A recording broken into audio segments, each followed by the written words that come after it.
നമസ്കാരം. പ്രൈം ടൈമിലേക്ക് എല്ലാ പ്രിയപ്പെട്ട പ്രേക്ഷകർക്കും സ്വാഗതം. സൈബർ അധിക്ഷേപ പരാതിയിൽ രാഹുൽ ഈശ്വറിനെ അറസ്റ്റ് ചെയ്യാനൊരുങ്ങുകയാണ് പോലീസ്. ചോദ്യം ചെയ്യൽ പുരോഗമിക്കുന്നു. ഇതടക്കം ഇന്നത്തെ വാർത്താ ദിനത്തിൽ ഇതുവരെ പുറത്തുവന്ന ശ്രദ്ധേയമായ റിപ്പോർട്ടുകൾ, പ്രതികരണങ്ങൾ, പ്രത്യേക റിപ്പോർട്ടുകൾ, ബ്രേക്കിംഗ് വാർത്തകൾ, ഇതൊക്കെ ഇനിയുള്ള 1.5 മണിക്കൂർ സമയം പ്രേക്ഷകർക്ക് മുമ്പിലേക്ക് എത്തും. പ്രൈം ടൈം നമ്മൾ ആരംഭിക്കുകയാണ്. എല്ലാ പ്രേക്ഷകർക്കും ഒരിക്കൽ കൂടി സ്വാഗതം പ്രൈം ടൈമിലേക്ക്.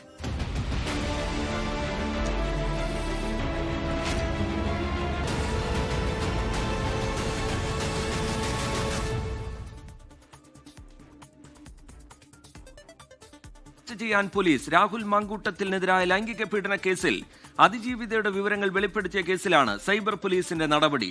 നന്ദാവനം AR ക്യാമ്പിലെ ചോദ്യം ചെയ്യലിന് ശേഷം രാഹുൽ ഈശ്വറിനെ തൈക്കാട് സൈബർ സ്റ്റേഷനിലേക്ക് മാറ്റിയിരിക്കുകയാണ്. കേസിൽ KPCC general secretary Sandeep Warrier 4ാം പ്രതിയാണ്. മഹിളാ കോൺഗ്രസ് പത്തനംതിട്ട ജില്ലാ സെക്രട്ടറി രഞ്ജിത പുളിക്കലിനെ 2 കേസുകളിൽ പ്രതി ചേർത്തിട്ടുണ്ട്. റിനു ശ്രീധർ ഏറ്റവും പുതിയ വിവരങ്ങളുമായി തിരുവനന്തപുരത്ത് നിന്ന് ചേരുകയാണ്. റിനു, രാഹുൽ ഈശ്വറിനെ ചോദ്യം ചെയ്യുകയാണ് സൈബർ പോലീസ്.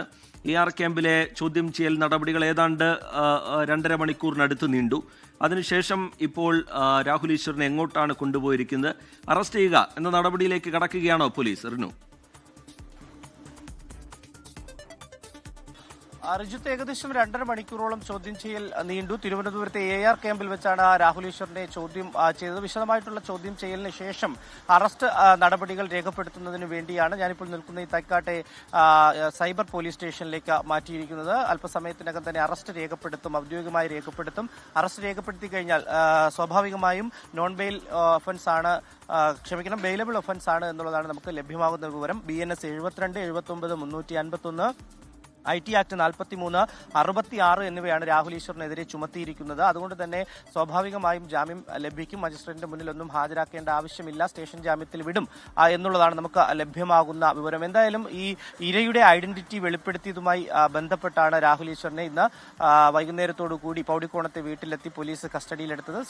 സ്വന്തം വാഹനത്തിൽ എത്തിച്ചേരാൻ സമ്മതിക്കുകയും ചെയ്തു. തുടർന്നാണ് രാഹുൽ ഈശ്വർ AR ക്യാമ്പിലേക്ക് എത്തുന്നത്. അതിനുശേഷം സൈബർ DCP ഉൾപ്പെടെ നേതൃത്വത്തിൽ ഏകദേശം 3 മണിക്കൂറോളം ചോദ്യം ചെയ്തു എന്നുള്ള വിവരമാണ് നമുക്ക് ലഭിക്കുന്നത്. അതിനുശേഷമാണ് ഈ സൈബർ പോലീസ് സ്റ്റേഷനിലേക്ക് മാറ്റിയിരിക്കുന്നത്. 5ാം പ്രതിയാണ്, ഈ കേസുമായി ബന്ധപ്പെട്ടുകൊണ്ട് 4ാം പ്രതിയാണ്. 5ാം പ്രതി നമുക്കറിയാം കോൺഗ്രസ് BJP വിട്ട് കോൺഗ്രസിലേക്ക് വന്ന സന്ദീപ് വാര്യറാണ് എന്നുള്ളതാണ്. മറ്റ് 3 പ്രതികളും ഈ കേസുമായി ബന്ധപ്പെട്ടുകൊണ്ട് ഉണ്ട്. 5 പേർക്കെതിരെയും നിലവിൽ കേസ് രജിസ്റ്റർ ചെയ്തിട്ടുണ്ട്. ജാമ്യം ലഭിക്കുന്ന വകുപ്പുകളാണ് ഇവർക്കെതിരെ ചുമത്തിയിട്ടുള്ളത്. എന്തായാലും അല്പസമയത്തിനകം തന്നെ ഔദ്യോഗികമായി കേസ് രജിസ്റ്റർ ചെയ്യും. കേസ് രജിസ്റ്റർ ചെയ്തതിനു ശേഷം രാഹുൽ ഈശ്വർ പുറത്തേക്ക് വരും, മാധ്യമങ്ങളെ കാണും എന്നുള്ളതാണ് നമുക്ക് ലഭ്യമാകുന്ന വിവരം.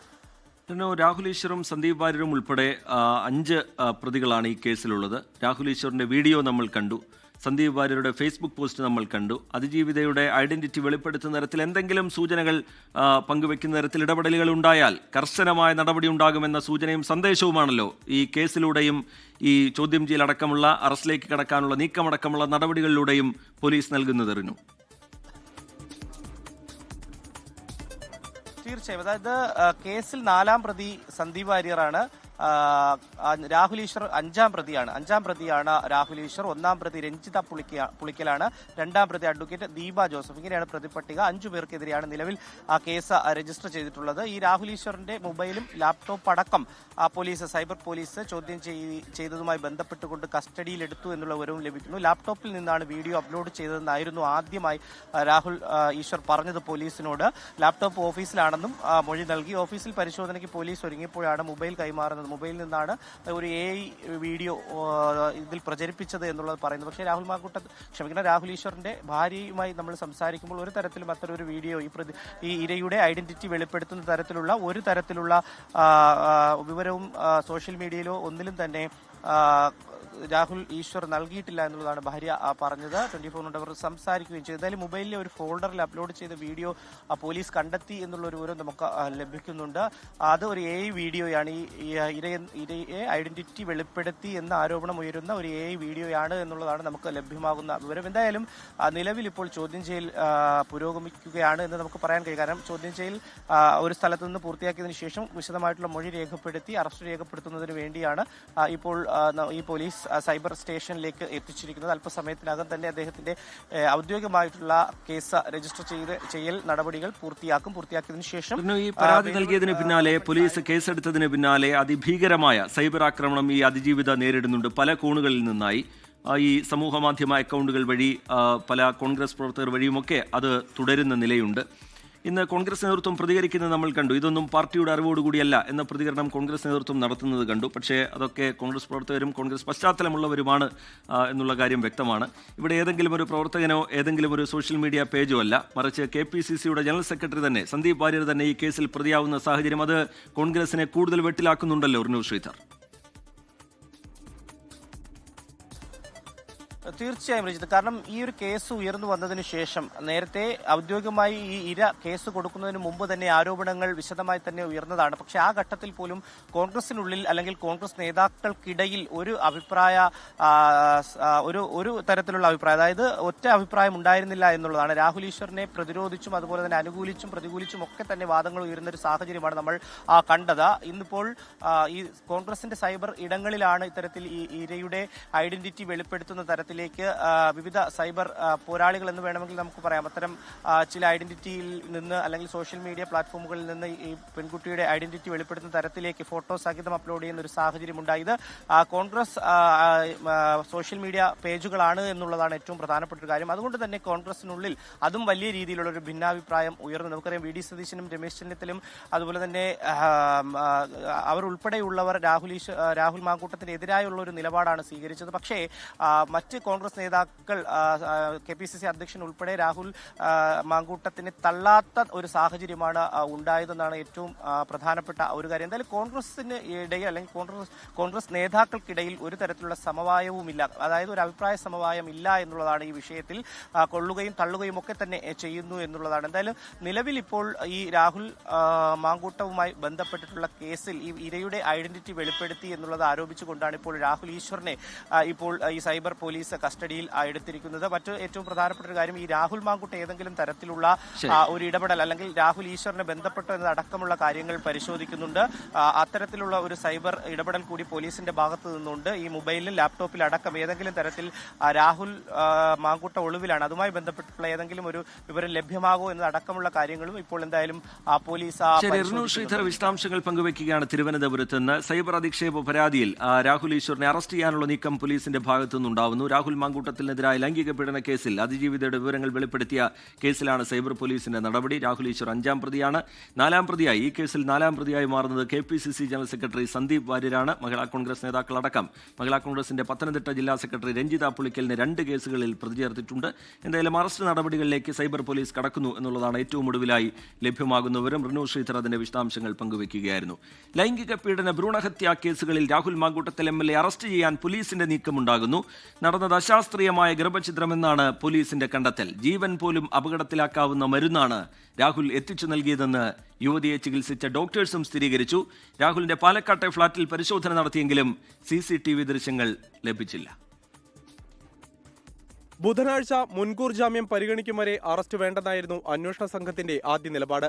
തെളിവുകൾ ലഭിച്ച സാഹചര്യത്തിൽ രാഹുൽ മാങ്കൂട്ടത്തിനെ ഉടൻ അറസ്റ്റ് ചെയ്യാൻ ADGP H. വെങ്കടേഷ് നിർദ്ദേശം നൽകി. ഇതോടെ സംസ്ഥാന വ്യാപകമായി പോലീസ് പരിശോധന ആരംഭിച്ചു. രാഹുലിന്റെ സുഹൃത്തുക്കളും ബന്ധുക്കളും നിരീക്ഷണത്തിലാണ്. വിവരങ്ങൾ അറിയാവുന്ന ബന്ധുക്കളിൽ ചിലരെ പോലീസ് ചോദ്യം ചെയ്തേക്കും. രാഹുൽ കോയമ്പത്തൂരിൽ ഒളിവിൽ കഴിയുന്നുവെന്ന സംശയത്തിൽ അവിടെയും പരിശോധന ആരംഭിച്ചിട്ടുണ്ട്. രാഹുൽ മാങ്കൂട്ടത്തിന്റെ പാലക്കാട്ടെ ഫ്ളാറ്റിൽ പോലീസ് പരിശോധന നടത്തി. 4 മണിക്കൂറാണ് ഫ്ളാറ്റിൽ മാത്രം അന്വേഷണ സംഘം ചെലവിട്ടത്. ഫ്ളാറ്റിലെ CCTV DVRന് ബാക്കപ്പ് കുറവായതിനാൽ യുവതിയെത്തിയ ദിവസത്തെ ദൃശ്യങ്ങൾ അന്വേഷണ സംഘത്തിന് ലഭിച്ചില്ല. നാളെയും പരിശോധന തുടരും. MLA ഓഫീസിലെത്തിയും അന്വേഷണ സംഘം പരിശോധന നടത്തി. പരാതി നൽകിയ യുവതി അശാസ്ത്രീയ ഗർഭഛിദ്രത്തിന് വിധേയയായെന്ന് പോലീസ് സ്ഥിരീകരിച്ചിട്ടുണ്ട്. യുവതി ചികിത്സ തേടിയ വിവരം ഡോക്ടേഴ്സിൽ നിന്ന് പോലീസ് സ്ഥിരീകരിച്ചു. യുവതി പോലീസിന് നൽകിയ മെഡിക്കൽ രേഖകളും തെളിവുകളും ശരിവച്ചിട്ടുണ്ട്. ശബ്ദരേഖ യുവതിയുടേത് തന്നെയെന്ന് ഉറപ്പിക്കാൻ ശാസ്ത്രീയ ശബ്ദ പരിശോധന നടത്തും. 24 തിരുവനന്തപുരം. രാഹുൽ മാങ്കൂട്ടത്തിന്റെ ഡ്രൈവർ ആൽവിനെ പ്രത്യേക അന്വേഷണ സംഘം ഇപ്പോൾ ചോദ്യം ചെയ്യുകയാണ്. രഹസ്യ കേന്ദ്രത്തിലാണ് ചോദ്യം ചെയ്യൽ. രാഹുലിന്റെ പാലക്കാട്ടെ ഫ്ളാറ്റിൽ നിന്ന് അല്പസമയം മുമ്പാണ് ആൽവിനെ SIT കസ്റ്റഡിയിലെടുത്തത്. ഐഷത്തുൽ ഷംന വിവരങ്ങളുമായി ചേരുന്നുണ്ട് പാലക്കാട്ട് നിന്ന്. ഷംന, രാഹുൽ മാങ്കൂട്ടത്തിൽ എവിടെ എന്നത് സംബന്ധിച്ചുള്ള അന്വേഷണമാണ് പ്രത്യേക അന്വേഷണ സംഘത്തിന്റെ ഭാഗത്തു നിന്നുണ്ടാവുന്നത്. നേരത്തെ രാഹുലുമായി ബന്ധപ്പെട്ടവരിൽ നിന്ന് വിവരങ്ങൾ ശേഖരിക്കാൻ, ചോദ്യം ചെയ്യാനൊക്കെയുള്ള നീക്കങ്ങൾ ഉണ്ടാകുന്നു. അതിന്റെ ഭാഗമായി ഡ്രൈവറെയും കസ്റ്റഡിയിലെടുത്ത് വിവരങ്ങൾ തേടുന്നു. എന്താണ് അന്വേഷണ സംഘത്തിന്റെ നീക്കം? ലഭ്യമാകുന്ന വിവരങ്ങൾ ഐഷത്തുൽ ഷംന. റീജിത്ത്, ഇന്ന് പുലർച്ചയോട് കൂടിയാണ് പ്രത്യേക അന്വേഷണ സംഘം പാലക്കാട് എത്തുന്നത്. അതിനുശേഷം ഈ പ്രാഥമികമായ ഒരു അന്വേഷണം ഫ്ളാറ്റിൽ കേന്ദ്രീകരിച്ച് നടത്തിയിരുന്നു. പിന്നീടാണ് ക്രൈംബ്രാഞ്ച് ഓഫീസിലെത്തി കൂടുതൽ ഉദ്യോഗസ്ഥരെ വിട്ടുതരണമെന്ന് പറയുന്നത്. അതിനുശേഷം 2 സംഘങ്ങളായി ഒരു 12 മണിയോടെ എത്തിയാണ് പ്രത്യേക അന്വേഷണ സംഘം ഫ്ളാറ്റിൽ പരിശോധന നടത്തിയത്. 12 മണി മുതൽ ഏകദേശം 4 മണി കഴിഞ്ഞു. പിന്നിട്ടും പരിശോധന തുടർന്നിരുന്നു. അതായത് മണിക്കൂറുകൾ നീണ്ട ഒരു പരിശോധന വിവരശേഖരണം തന്നെയാണ് ഇന്ന് ഉണ്ടായിരുന്നത്. ആ സമയത്ത് രാഹുലിന്റെ PA ഫസലാണ് ഫ്ളാറ്റിൽ ഉണ്ടായിരുന്നത്. നേരത്തെ ഈ രാഹുൽ ഒളിവിൽ പോയ ഘട്ടം മുതൽ ഫസലിനെയും കാണാനില്ലാത്ത ഒരു സാഹചര്യം ഉണ്ടായിരുന്നു. ഫസലിന്റെ ഫോൺ സ്വിച്ച് ഓഫ് ആവുന്ന ഒരു സാഹചര്യം ഉണ്ടായിരുന്നു. പിന്നീട് കഴിഞ്ഞ ദിവസമാണ് ഫസൽ പെട്ടെന്ന് MLA ഓഫീസിൽ പ്രത്യക്ഷപ്പെടുന്നതും ഫോണുകൾ ഓൺ ആവുന്നതും. ഇതേ തുടർന്ന് തന്നെ പക്ഷേ രാഹുൽ ഒളിവിൽ പോകുന്ന അന്നടക്കം ഫസലിന്റെ കൂടെയായിരുന്നു അവസാനം ഉണ്ടായിരുന്നത്. ഇതുകൊണ്ട് തന്നെ ഫസലിനെ ഉൾപ്പെടെയാണ് ഈ പ്രത്യേക അന്വേഷണ സംഘം ഇന്ന് ഫ്ളാറ്റിൽ വെച്ച് ചോദ്യം ചെയ്തിരുന്നത്. പക്ഷെ അതിനുശേഷം ഫ്ളാറ്റിൽ ഈ മണിക്കൂറുകൾ നീണ്ട ചോദ്യം ചെയ്യലിനും വിവരശേഖരണത്തിനും ശേഷം SIT മടങ്ങിപ്പോയി. പിന്നീടാണ് ഡ്രൈവർ ആൽവിനെ വിളിച്ചു വരുത്തി ചോദ്യം ചെയ്യുന്നത്. പ്രത്യേക അന്വേഷണ സംഘം ഒരു രഹസ്യ കേന്ദ്രത്തിലാണ് ആൽവിനിൽ നിന്ന് മൊഴിയെടുക്കുന്നത് എന്നാണ് മനസ്സിലാക്കുന്നത്. എന്തായാലും ഈ മണിക്കൂറുകൾ നീണ്ട ഒരു ചോദ്യം ചെയ്യൽ അത് രാഹുലുമായി ഏറ്റവും അടുപ്പമുള്ള ഡ്രൈവറെയും PAയും വിളിച്ച് ചോദിക്കുകയാണ്. കാരണം ഈ അവസാനം രാഹുൽ ഉണ്ടായിരുന്നത് കണ്ണാടിയിലെ വിവിധ വാർഡുകളിലാണ്. അവിടെ പ്രചാരണത്തിനായി UDF പ്രവർത്തകരുടെ പ്രചാരണത്തിനായി എത്തിയതായിരുന്നു. ആ ഘട്ടത്തിൽ പിന്നീട് ഫ്ളാറ്റിൽ എത്തിയതിനു ശേഷം ഔദ്യോഗിക വാഹനം MLA വാഹനം ഫ്ളാറ്റിൽ ഉപേക്ഷിച്ചാണ് മറ്റൊരു സുഹൃത്തിന്റെ കൂടെ രാഹുൽ ഒളിവിൽ പോകുന്നത്. ആ സമയത്ത് ഫസലും ഈ ഡ്രൈവർ ആൽവിനും ഉൾപ്പെടെയുള്ളവർ രാഹുലിന്റെ കൂടെ ഉണ്ടായിരുന്നു എന്നതാണ് അന്വേഷണ സംഘത്തിന്റെ സൂചന. ഇതിന്റെ അടിസ്ഥാനത്തിലാണ് കൂടുതൽ വിവരശേഖരണത്തിന്റെ ഭാഗമായി ഇവരെ മൊഴിയെടുക്കുന്നത്. ഒപ്പം തന്നെ ഈ രാഹുൽ എവിടെ എന്ന ചോദ്യത്തിന് ഇപ്പോഴും ഉത്തരം കിട്ടിയില്ല. അത്തരം അന്വേഷണങ്ങൾ കോയമ്പത്തൂർ കേന്ദ്രീകരിച്ചടക്കം നടത്തുകയാണ്. മറ്റൊന്ന് രാഹുലിന്റെ ഫോൺ കേന്ദ്രീകരിച്ചുള്ള ഒരു അന്വേഷണമായിരുന്നു. പക്ഷേ ഫോൺ ലൊക്കേഷൻ ഇപ്പോഴും പാലക്കാട് തന്നെയാണ്. അത് ഈ പറയപ്പെടുന്ന രാഹുലിന്റെ ഏറ്റവും അടുപ്പമുള്ള ഡ്രൈവർ PA എന്നിവർക്ക് ഉൾപ്പെടെ ഫോൺ നൽകിയതിനു ശേഷമായിരിക്കാം രാഹുൽ പോയത് എന്നൊരു നിഗമനത്തിലാണ് ഇപ്പോൾ അന്വേഷണ സംഘമുള്ളത്. അപ്പോൾ ആ കാര്യങ്ങളടക്കം പോലീസ് ഇന്ന് പരിശോധിച്ചു. ഐഷത്തുൽ ഷംന പാലക്കാട്ട് നിന്ന് വിവരങ്ങൾ പങ്കുവെക്കുകയാണ്. ഇന്ന് രാവിലെ പാലക്കാട്ടെ രാഹുലിന്റെ ഫ്ളാറ്റിലടക്കം അന്വേഷണ സംഘത്തിന്റെ പരിശോധനയുണ്ടായിരുന്നു. അതിജീവിത എത്തിയ ദിവസത്തെ ദൃശ്യങ്ങൾ ശേഖരിക്കാൻ അന്വേഷണ സംഘത്തിന് കഴിഞ്ഞിട്ടില്ല. ഒളിവിലുള്ള 4ാം ദിവസവും ഒളിവിൽ തുടരുന്ന രാഹുൽ മാങ്കൂട്ടത്തിനായി അന്വേഷണം ഊർജിതമായി കോയമ്പത്തൂർ അടക്കം കേന്ദ്രീകരിച്ചുകൊണ്ട് നടക്കുന്നുണ്ട്. അതിനിടെ ഡ്രൈവർ ആൽവിനെ ഇപ്പോൾ പ്രത്യേക അന്വേഷണ സംഘം ചോദ്യം ചെയ്യുകയാണ്. ഐഷത്തുൽ ഷംന വിവരങ്ങൾ പങ്കുവെക്കുകയായിരുന്നു. രാഹുൽ മാങ്കൂട്ടത്തിനെതിരായ ലൈംഗിക പീഡന കേസിൽ പ്രത്യേക അന്വേഷണ സംഘം രാഹുലിന്റെ സുഹൃത്ത് ഫെനി നൈനാന്റെ അടൂരിലെ വീട്ടിലെത്തി. നഗരസഭയിൽ സ്ഥാനാർത്ഥിയായ ഫെനി തെരഞ്ഞെടുപ്പ് പ്രചാരണത്തിലായിരുന്നു. പോലീസ് വീട്ടിൽ കയറി ഭീഷണിപ്പെടുത്തിയെന്ന് ഫെനി ആരോപിക്കുന്നുണ്ട്. ഫെനി പോലീസ് സ്റ്റേഷനിൽ കുത്തിയിരുന്ന് പ്രതിഷേധിച്ചു. എൻ്റെ വീട്ടിൽ പോലീസ് അതിക്രമിച്ച് കയറുകയാണ്. വീട്ടിൽ അമ്മ മാത്രം ഉള്ളപ്പോൾ ഭീഷണിപ്പെടുത്തുകയാണ്. ഇതെന്ത് തരം ജനാധിപത്യമാണ് ഇവിടെ നടപ്പിലാക്കുന്നത്? ഒരു സ്ഥാനാർത്ഥിയുടെ വീട്ടിൽ എനിക്കെതിരെ ഒരു വാറണ്ടോ മറ്റ് കേസുകളോ ഒന്നുമില്ല. അടൂർ പോലീസ് സ്റ്റേഷനിൽ ഞാനിത് വന്ന് തിരക്കിയപ്പോൾ അടൂർ പോലീസ് സ്റ്റേഷൻ്റെ വണ്ടി അവിടെ വന്നിട്ടില്ലെന്നാണ് അവർ പറയുന്നത്. പിന്നെ ഏത് സ്റ്റേഷനിലെ വണ്ടിയാണ് വന്നിരിക്കുന്നത്? ഏത് പോലീസുകാരാണ് വന്നിരിക്കുന്നത്? കൃത്യമായി ഉത്തരം തരാൻ പോലും ഇവിടുത്തെ പോലീസുകാർ തയ്യാറല്ല.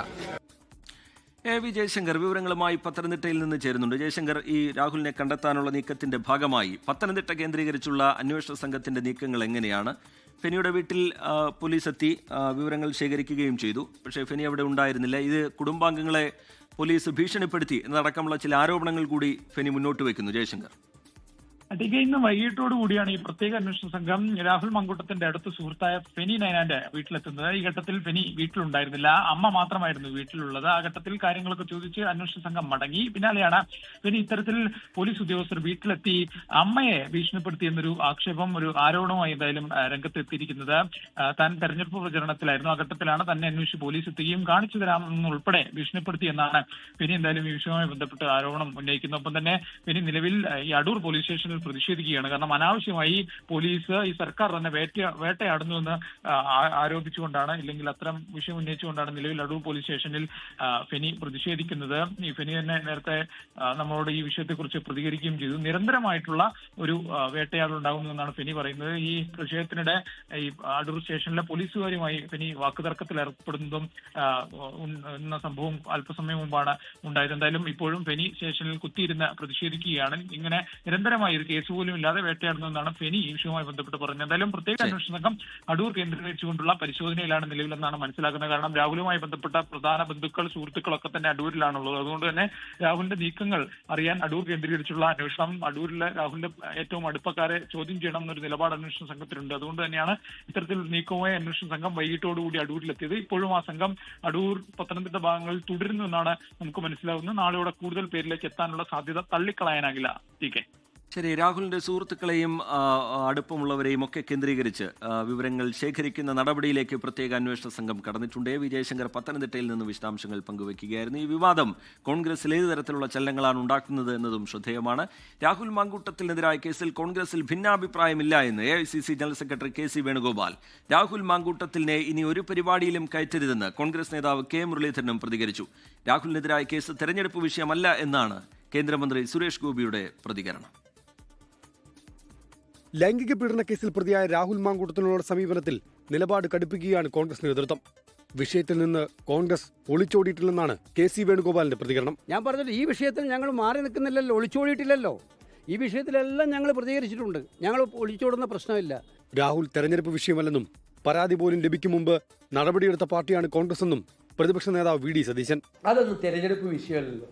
പാർട്ടി ആയി ബന്ധപ്പെട്ട ആരെങ്കിലും അത്തരം കാര്യങ്ങൾ ചെയ്താൽ അത് പാർട്ടി വിഷയം. രാഹുലിനെ ഇനി ഒരു കോൺഗ്രസ് പരിപാടിയിലും കയറ്റരുതെന്ന് പറഞ്ഞിട്ടുണ്ടെന്ന് കോൺഗ്രസ് നേതാവ് K മുരളീധരൻ. ഉദിച്ചുയരുന്ന താരങ്ങളൊക്കെ വേണ്ട താരങ്ങൾ ഉദിച്ചുയരും, അല്ലാത്തത് അസ്തമിക്കും. സസ്പെൻഷൻ ഏതാണ്ട് പുറത്താക്കലിന് തുല്യമാണ്. ഞങ്ങളെ സംബന്ധിച്ചിടത്തോളം ആ ചാപ്റ്റർ ക്ലോസ് ചെയ്തു. എന്നാൽ ഇത്തരം വിവാദങ്ങൾ തെരഞ്ഞെടുപ്പിൽ ചർച്ചയാകില്ലെന്നും വികസനമായിരിക്കും ജനങ്ങൾ ചർച്ച ചെയ്യുകയെന്നും കേന്ദ്രമന്ത്രി സുരേഷ് ഗോപി പറഞ്ഞു. ഈ ആരോപണ ശരങ്ങളും ചില അന്വേഷണങ്ങളും അറസ്റ്റും സ്വർണവും ഗർഭവും ഇതൊന്നും നമ്മുടെ വിഷയമല്ല. നമ്മൾ നമ്മുടെ തെരഞ്ഞെടുപ്പിന് റിലേറ്റ് ചെയ്യാൻ പറ്റുന്ന വിഷയങ്ങൾ മാത്രം ജനങ്ങളുമായിട്ട് സംവദിക്കും. വിവിധ ബ്യൂറോകൾക്കൊപ്പം ന്യൂസ് ഡെസ്ക് 24. കേരളത്തിലെ ടെലിവിഷൻ റേറ്റിംഗ് തിരിമറി സംബന്ധിച്ച 24ന്റെ വെളിപ്പെടുത്തൽ വിശദവും സമയബന്ധിതവുമായ അന്വേഷണം ആവശ്യപ്പെട്ട് രാജ്യത്തെ വാർത്താ ചാനലുകളുടെ സംഘടനയായ ന്യൂസ് ബ്രോഡ്കാസ്റ്റേഴ്സ് ഫെഡറേഷൻ. ഓപ്പറേഷൻ സത്യയിലൂടെ 24 പുറത്തുകൊണ്ടുവന്ന വിവരങ്ങൾ ഉത്കണ്ഠാജനകമാണെന്നും NBF വ്യക്തമാക്കി. അതിനിടെ തിരിമറിയെക്കുറിച്ച് ടെലിവിഷൻ റേറ്റിംഗ് ഏജൻസിയായ ബാർക്ക് ഇന്ത്യ പ്രഖ്യാപിച്ച ഫോറൻസിക് ഓഡിറ്റിംഗ് തുടരുകയാണ്. ബൽറാം നെടുങ്ങാടി ഡൽഹിയിൽ നിന്ന് വിശദാംശങ്ങളുമായി ചേരുന്നുണ്ട്. ബൽറാം, ഈ വൻ തട്ടിപ്പ് തെളിവുകൾ സഹിതമാണ് 24 പുറത്തുവിട്ടത്. വളരെ ഗൗരവത്തോടുകൂടി NBFും ഈ വിഷയത്തെ കാണുന്നു. അന്വേഷണം വേണം എന്നുള്ള ആവശ്യം മുന്നോട്ട് വയ്ക്കുന്നു. വിവരങ്ങൾ, വിശദാംശങ്ങൾ ബൽറാം നെടുങ്ങാടി. റിജിത്ത്, രാജ്യത്തെ ബാർക്ക് റേറ്റിംഗ് അട്ടിമറിക്കാൻ കേരളത്തിലെ ഒരു ചാനൽ മുതലാളി ബാർക്കിലെ ഒരു ജീവനക്കാരന് ക്രിപ്റ്റോ കറൻസി വഴി കോടികൾ കൈമാറിയെന്ന് ഓപ്പറേഷൻ സത്യയിലൂടെ 24 പുറത്തു കൊണ്ടുവന്ന റിപ്പോർട്ട് അത് രാജ്യവ്യാപകമായി തന്നെ ചർച്ചയാവുകയാണ്. രാജ്യത്തെ വാർത്താ ചാനലുകളുടെ സംഘടനയായ ന്യൂസ് ബ്രോഡ്കാസ്റ്റേഴ്സ് ഫെഡറേഷൻ ഈ വിഷയത്തിൽ ആശങ്ക രേഖപ്പെടുത്തിയിരുന്നു. കഴിഞ്ഞ ദിവസം ഈ NBFന്റെ വാർഷിക യോഗം NBF അധ്യക്ഷൻ അർണബ് ഗോസ്വാമിയുടെ അധ്യക്ഷതയിൽ ചേർന്നിരുന്നു. 24 പുറത്തു കൊണ്ടുവന്ന വിവരങ്ങളിൽ ആശങ്കയാണ് ഈ ഒരു യോഗം രേഖപ്പെടുത്തിയത്.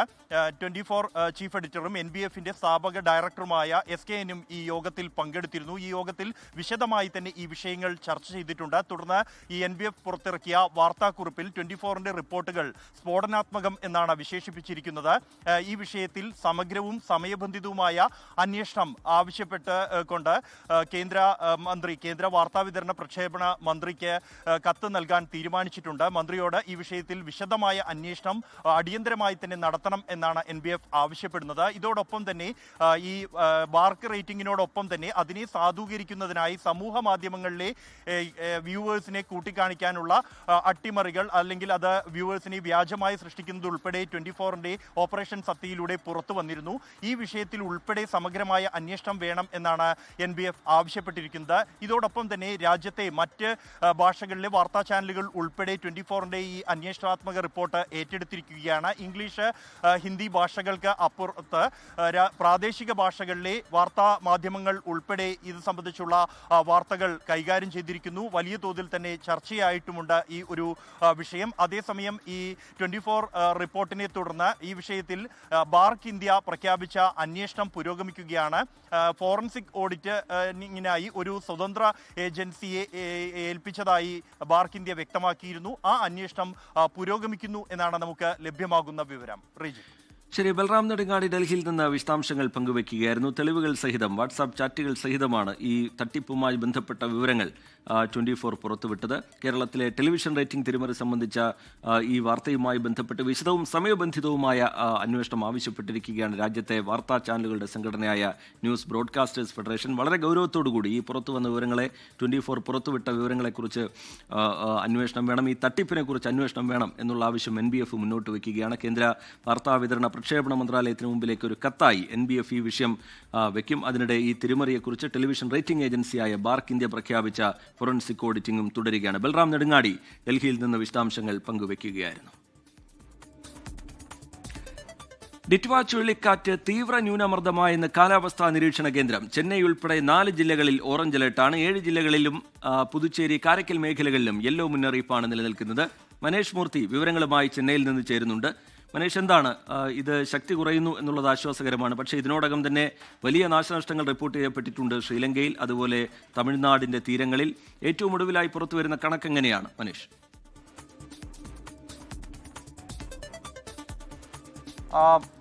രജിത്ത്, പ്രതീക്ഷിച്ചൊരു ആഘാതം എന്തായാലും ഡിറ്റ്വ ചുഴലിക്കാറ്റ് തമിഴ്നാട് തീരത്ത് ഉണ്ടാക്കില്ല എന്നുള്ളതാണ് ഏറ്റവും പ്രധാനപ്പെട്ട ഒരു കാര്യമെന്ന് പറയുന്നത്. അത് ഇന്നിപ്പോൾ രാത്രിയോടുകൂടി തീവ്ര ന്യൂനമർദ്ദമായി മാറിയിരിക്കുന്നു എന്നാണ് കാലാവസ്ഥാ നിരീക്ഷണ കേന്ദ്രം അറിയിക്കുന്നത്. അതുകൊണ്ട് തന്നെ പ്രതീക്ഷിച്ച മഴ, നേരത്തെയൊക്കെ അലേർട്ടുകൾ നൽകിയിരുന്നത് പോലെ പ്രതീക്ഷിച്ച മഴ തമിഴ്നാടിന്റെ തീരത്ത് ലഭിക്കില്ല എന്നുള്ളതാണ്, തീരദേശ ജില്ലകളിൽ ലഭിക്കില്ല എന്നുള്ളത് കൃത്യമായി തന്നെ പറയുന്നു. മാത്രമല്ല, നേരത്തെ 2 ജില്ലകളിൽ ഓറഞ്ച് അലേർട്ട് റെഡ് അലേർട്ട് പ്രഖ്യാപിച്ചിരുന്നു. ആ അലേർട്ടുകളെല്ലാം തന്നെ എടുത്തിട്ടുണ്ട്. ഇപ്പോൾ നേരത്തെ ചെന്നൈ ഉൾപ്പെടെ 4 ജില്ലകളിൽ മാത്രമാണ് ഇപ്പോൾ നിലവിൽ ഓറഞ്ച് അലേർട്ട് പ്രഖ്യാപിച്ചിരിക്കുന്നത്. 7 ജില്ലകളിലും അതുപോലെ തന്നെ പുതുച്ചേരി, കാരക്കൽ മേഖലകളിലും യെല്ലോ അലേർട്ടിലേക്ക് മാറ്റിയിട്ടുണ്ട്. പക്ഷേ കാറ്റ് തീരത്തേക്ക് എടുക്കും, അല്ലെങ്കിൽ ഇനിയിപ്പോൾ ന്യൂനമർദ്ദമായി മാറുകയാണ് ഇനി അടുത്തൊരു നടപടി. 24 മണിക്കൂറിനുള്ളിൽ ന്യൂനമർദ്ദമായി മാറും എന്നുള്ളതാണ്. കാറ്റ് ന്യൂനമർദ്ദമായി മാറി, തീവ്ര ന്യൂനമർദ്ദമായി മാറും.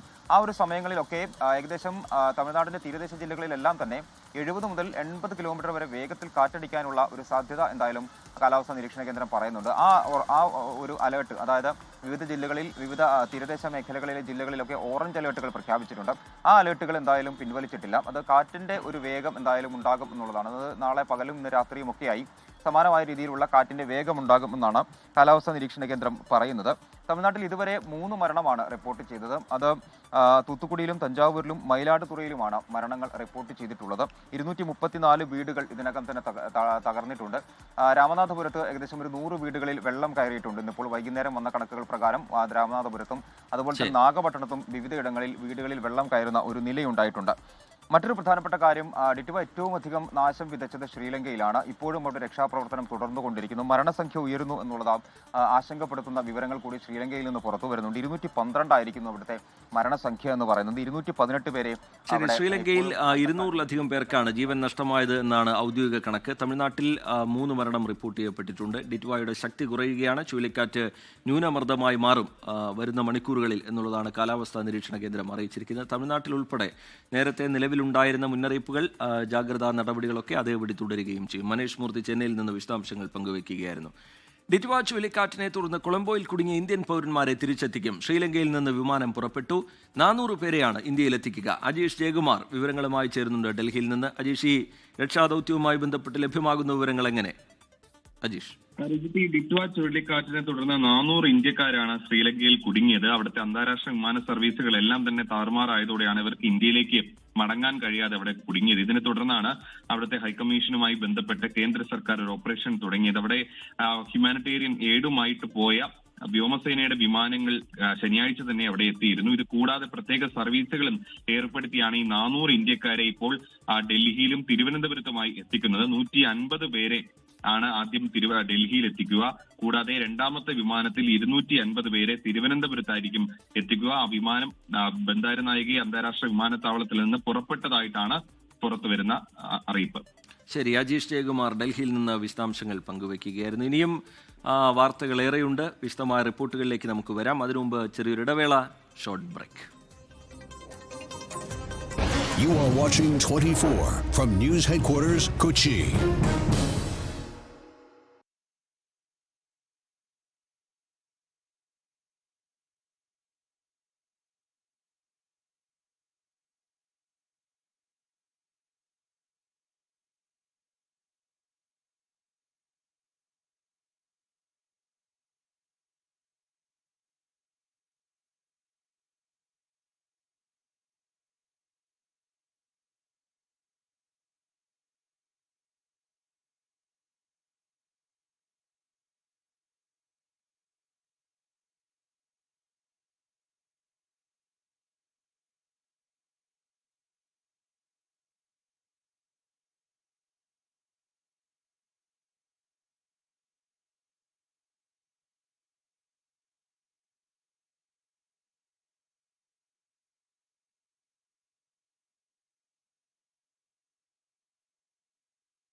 I am 24.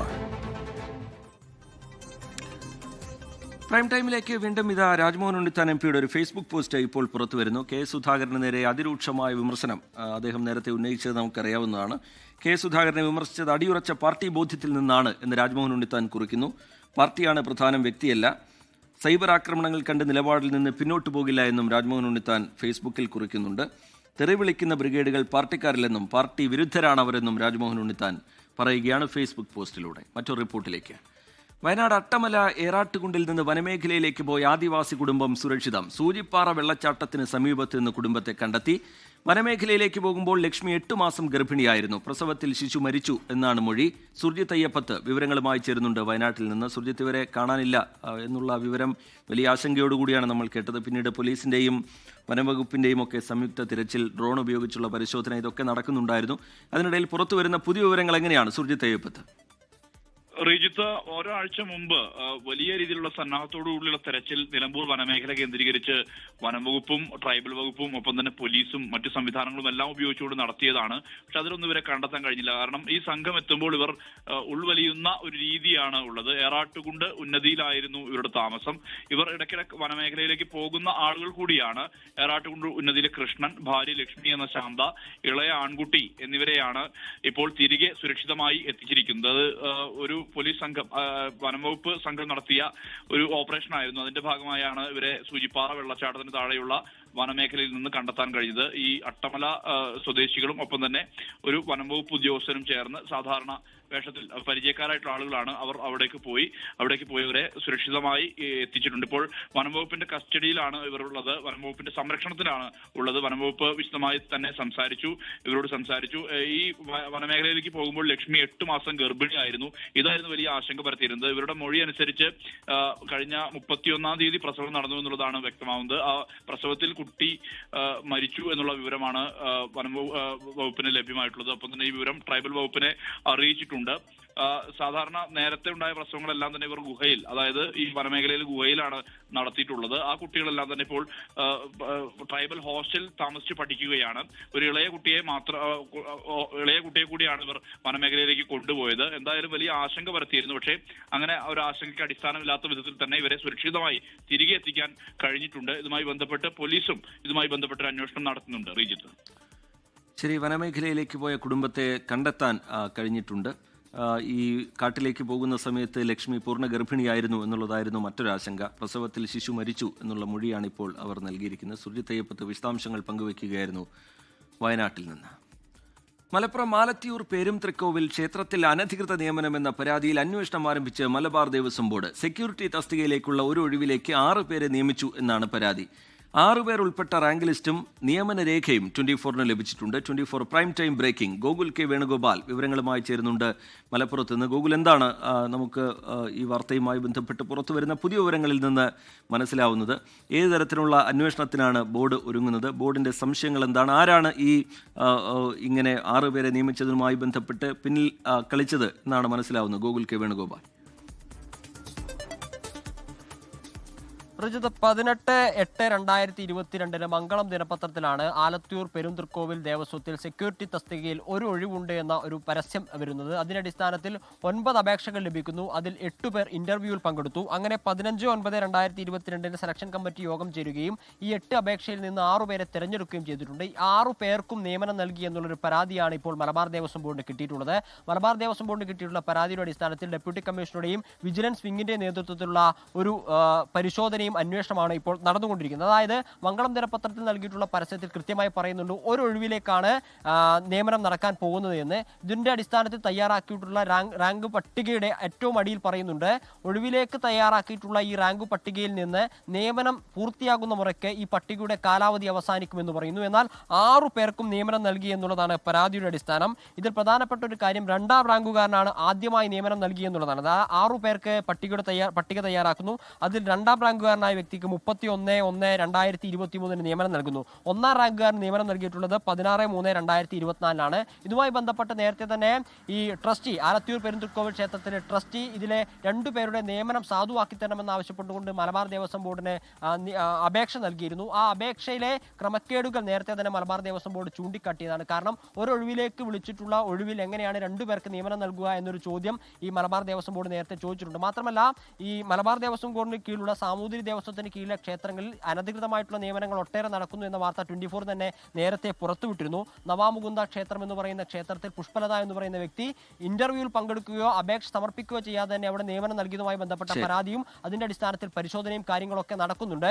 ഇത്തരത്തിലൊരു പരിശോധന നവാമുകുന്ദ ക്ഷേത്രത്തിലും സെൻട്രൽ ദേവസ്വത്തിലും ഈ സാമൂതിരി സെൻട്രൽ ദേവസ്വത്തിലും നടക്കുന്നതിനിടയിലാണ് ഇത്തരത്തിൽ ഒഴിവിലേക്ക് അപേക്ഷ ക്ഷണിക്കുകയും അതിൽ 6 പേരുടെ പട്ടിക തയ്യാറാക്കുകയും 6 പേർക്ക് നിയമനം നൽകുകയും ചെയ്തതായിട്ടുള്ള വാർത്തയും പുറത്തു വരുന്നത്. എന്തായാലും മലബാർ ദേവസ്വം ബോർഡിന്റെ ഡെപ്യൂട്ടി കമ്മീഷണറുടെയും വിജിലൻസ് വിംഗിന്റെയും നേതൃത്വത്തിൽ ഇപ്പോൾ പരിശോധന നടന്നു വരികയാണ് ഈ പരാതിയിൽ മേൽ. ശരി, ഗോകുൽ കെ വേണുഗോപാൽ വിശദാംശങ്ങൾ പങ്കുവയ്ക്കുകയായിരുന്നു. ഒരൊഴിവാണ് ഉണ്ടായിരുന്നത്. അവിടെ 6 പേരെ നിയമിച്ചിരിക്കുന്നു. അതിൽ തന്നെ 2ാം റാങ്കുകാരന് ആദ്യ നിയമനം നൽകിയിരിക്കുന്നു എന്നടക്കമുള്ള ഒരുപാട് സംശയങ്ങൾ ഇപ്പോൾ നിലനിൽക്കുന്ന പശ്ചാത്തലത്തിൽ എന്തായാലും അന്വേഷണം പ്രഖ്യാപിച്ചിരിക്കുകയാണ്. അന്വേഷണം ആരംഭിച്ചിരിക്കുകയാണ് മലബാർ ദേവസ്വം ബോർഡ്. ഗോകുൽ കെ വേണുഗോപാൽ അതിന്റെ വിശദാംശങ്ങൾ പങ്കുവയ്ക്കുകയായിരുന്നു. ഇനി മറ്റൊരു റിപ്പോർട്ടിലേക്കാണ്. ശബരിമല സ്വർണ്ണക്കൊള്ളയിൽ തിരുവിതാംകൂർ ദേവസ്വം ബോർഡിനെ പ്രതിക്കൂട്ടിലാക്കി തന്ത്രി കണ്ഠരര് മഹേഷ് മോഹനരുടെ മൊഴി. ദേവസ്വം ബോർഡ് നിർദ്ദേശത്തെ തുടർന്നാണ് സ്വർണ്ണപ്പാളികളുടെ അറ്റകുറ്റപ്പണിക്ക് അനുമതി നൽകിയത്. ഉണ്ണികൃഷ്ണൻ പോറ്റി അറിയാമെന്നും ഭക്തരെന്ന നിലയിൽ ഗോവർദ്ധനെ പരിചയമുണ്ടെന്നും കണ്ഠരര് മഹേഷ് മോഹനര് പ്രത്യേക അന്വേഷണ സംഘത്തിന് മൊഴി നൽകി. അതിനിടെ ശബരിമല സ്വർണ്ണക്കൊള്ള കേസിൽ SIT അന്വേഷണം പൂർത്തിയായാൽ A. പത്മകുമാറിനെതിരെ നടപടിയുണ്ടാകുമെന്ന് CPIM സംസ്ഥാന സെക്രട്ടറി MV ഗോവിന്ദൻ പറഞ്ഞു. തന്ത്രി കണ്ഠരര് രാജീവരടക്കം നൽകിയ മൊഴിയാണ് മഹേഷ് മോഹനരും ആവർത്തിച്ചത്. 2022 ദ്വാരപാലക പാളികൾ കൊണ്ടുപോകാൻ അനുമതി തേടിയത് തിരുവനന്തപുരം ദേവസ്വം ബോർഡാണ്. അതിൽ അനുമതി നൽകുക മാത്രമാണ് ചെയ്തത്. ശബരിമലയിൽ സ്ഥിരമായി എത്തുന്ന ഉണ്ണികൃഷ്ണൻ പോറ്റിയെ പരിചയമുണ്ടായിരുന്നു. സ്മാർട്ട് ക്രിയേഷൻസിൽ നിന്നും വേർതിരിച്ച സ്വർണം വിറ്റ ജ്വല്ലറി ഉടമ ഗോവർദ്ധനുമായുള്ള ബന്ധത്തെക്കുറിച്ചും മഹേഷ് മോഹനരോട് വിവരം തേടി. ഭക്തരെന്ന രീതിയിൽ ക്ഷണിച്ചപ്പോൾ ഗോവർദ്ധന്റെ ജ്വല്ലറിയിൽ പോയതാണെന്ന് കണ്ഠരര് മഹേഷ് മോഹനര് മൊഴി നൽകി. ബുധനാഴ്ച ഹൈക്കോടതിയിൽ റിപ്പോർട്ട് നൽകിയ ശേഷമായിരിക്കും അന്വേഷണ സംഘത്തിന്റെ തുടർ നീക്കങ്ങൾ. ശബരിമലയിൽ നിന്നും ശേഖരിച്ചു പരിശോധനയ്ക്ക് അയച്ച സാമ്പിളുകളുടെ പരിശോധനാ ഫലവും തുടരന്വേഷണത്തിൽ നിർണായകമാകും. അതേസമയം സ്വർണ്ണപ്പാളി കൊണ്ട് UDFന് ഒരു ഗുണവും കിട്ടില്ലെന്നും അയ്യപ്പന്റെ സ്വർണം കൊണ്ടുപോയത് ആരായാലും നടപടിയെടുക്കുമെന്നും CPIM സംസ്ഥാന സെക്രട്ടറി MV ഗോവിന്ദൻ വ്യക്തമാക്കി. അയാൾക്കെതിരെ നടപടി ഞങ്ങൾ ആവശ്യമായ രീതിയിൽ നമ്മൾ എടുക്കും. അതിന് ധൃതിപ്പെടേണ്ട. അതിപ്പോൾ ഇന്ന് തന്നെ എടുക്കണം, നാളെ എടുക്കണം എന്നല്ലല്ലോ. ജയിലാണ് അയാളുള്ളത്. പാർട്ടിൻ്റെതായ രീതിയുണ്ട്. ആ രീതി അനുസരിച്ച് നടപടിയെടുക്കും. ആവശ്യമായ നടപടിയെടുക്കും. ഒരു സംശയം വേണ്ട. എന്തൊക്കെയാണ് വസ്തുത എന്നുള്ളത് പൂർണ്ണമായിട്ട് വരട്ടെ. ഇപ്പം ചോദ്യം ചെയ്തുകൊണ്ടിരിക്കുകയല്ലേ. നിങ്ങൾക്ക് എന്തിനാണ് തിരക്ക് എന്നാണ് ഞാൻ ചോദിക്കുന്നത്. 24 തിരുവനന്തപുരം. ശബരിമലയിൽ തീർത്ഥാടന തിരക്ക് പൊതുവെ കുറവാണ്. ശബരിമല വിശേഷങ്ങളിലേക്കാണ് ഇനി നമ്മൾ കടക്കുന്നത്. ശരണം സന്നിധാനം co powered by Ramesh RG നല്ലെണ്ണ. ആർജിക്കാം നല്ലൊരു പ്രാർത്ഥനാശീലം. കളർ മങ്ങാത്ത വൃത്തി. Lake roll car shampoo. Co sponsored by BLM Kerala, Tamil Nadu, Pondicherry. ശബരിമലയിൽ തീർത്ഥാടകരുടെ എണ്ണത്തിൽ കുറവ്. ഇന്ന് വൈകിട്ട് 5 മണിവരെ 44,000 ഭക്തരാണ് സന്നിധാനത്തെത്തിയത്. ഇന്നലെയും 77,000-ൽ താഴെയായിരുന്നു തീർത്ഥാടകരുടെ എണ്ണം. വെർച്വൽ ക്യൂ ബുക്കിംഗ് വഴി ചെയ്ത വലിയൊരു വിഭാഗം ആളുകൾ എത്തിയിട്ടില്ല. സ്പോട്ട് ബുക്കിംഗ് 5,000-ആയി നിജപ്പെടുത്തിയതും തിരക്ക് കുറച്ചിട്ടുണ്ട്.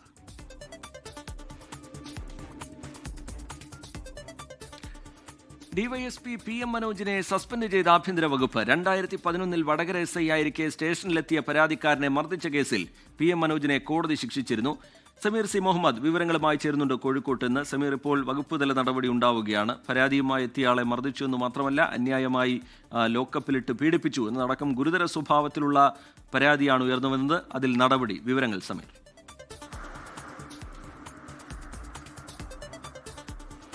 ശ്രീജിത്ത്, ഗുരുതരമായിട്ടുള്ള ഒരു കൃത്യവിലോപമാണ് ഈ ഉദ്യോഗസ്ഥന്റെ ഭാഗത്തുനിന്ന് ഉണ്ടായിട്ടുള്ളത്. പരാതിയുമായി വന്ന ആളെ അതിക്രൂരമായി മർദ്ദിക്കുന്നു, മാത്രമല്ല ലോക്കപ്പിൽ ഇടുന്നു എന്നുള്ളതാണ് ഏറ്റവും ഗുരുതരമായിട്ടുള്ള ഒരു കൃത്യവിലോപം. ഒരിക്കലും ഒരു ഉദ്യോഗസ്ഥന്റെ ഭാഗത്തുനിന്ന് ഉണ്ടാവാൻ പാടില്ലാത്ത പ്രവൃത്തികളാണ് PM മനോജിന്റെ ഭാഗത്തുനിന്ന് ഉണ്ടായത് എന്നാണ് കണ്ടെത്തിയിരിക്കുന്നത്. അതുമായി ബന്ധപ്പെട്ട് വടകര ഫസ്റ്റ് ക്ലാസ് മജിസ്ട്രേറ്റ് കോടതി ഇദ്ദേഹത്തെ ഈ പോലീസ് ഉദ്യോഗസ്ഥനെതിരെ നടപടി സ്വീകരിച്ചിരുന്നു. അതുമായി ബന്ധപ്പെട്ടുള്ള തുടർ നടപടികളും പുരോഗമിക്കുകയാണ്. അതിനിടയിലാണ് ഇദ്ദേഹം ഹൈക്കോടതിയെ സമീപിച്ചു. ഹൈക്കോടതിയിൽ സമീപിച്ചപ്പോൾ ഫസ്റ്റ് ക്ലാസ് മജിസ്ട്രേറ്റ് കോടതിയുടെ ആ വിധിയിൽ ഏതാനും ചില ഭാഗങ്ങൾ റദ്ദ് ചെയ്തു. എന്നാൽ മറ്റു ഭാഗങ്ങളൊക്കെ തന്നെ അതുപോലെ നിലനിൽക്കുകയും ചെയ്തു.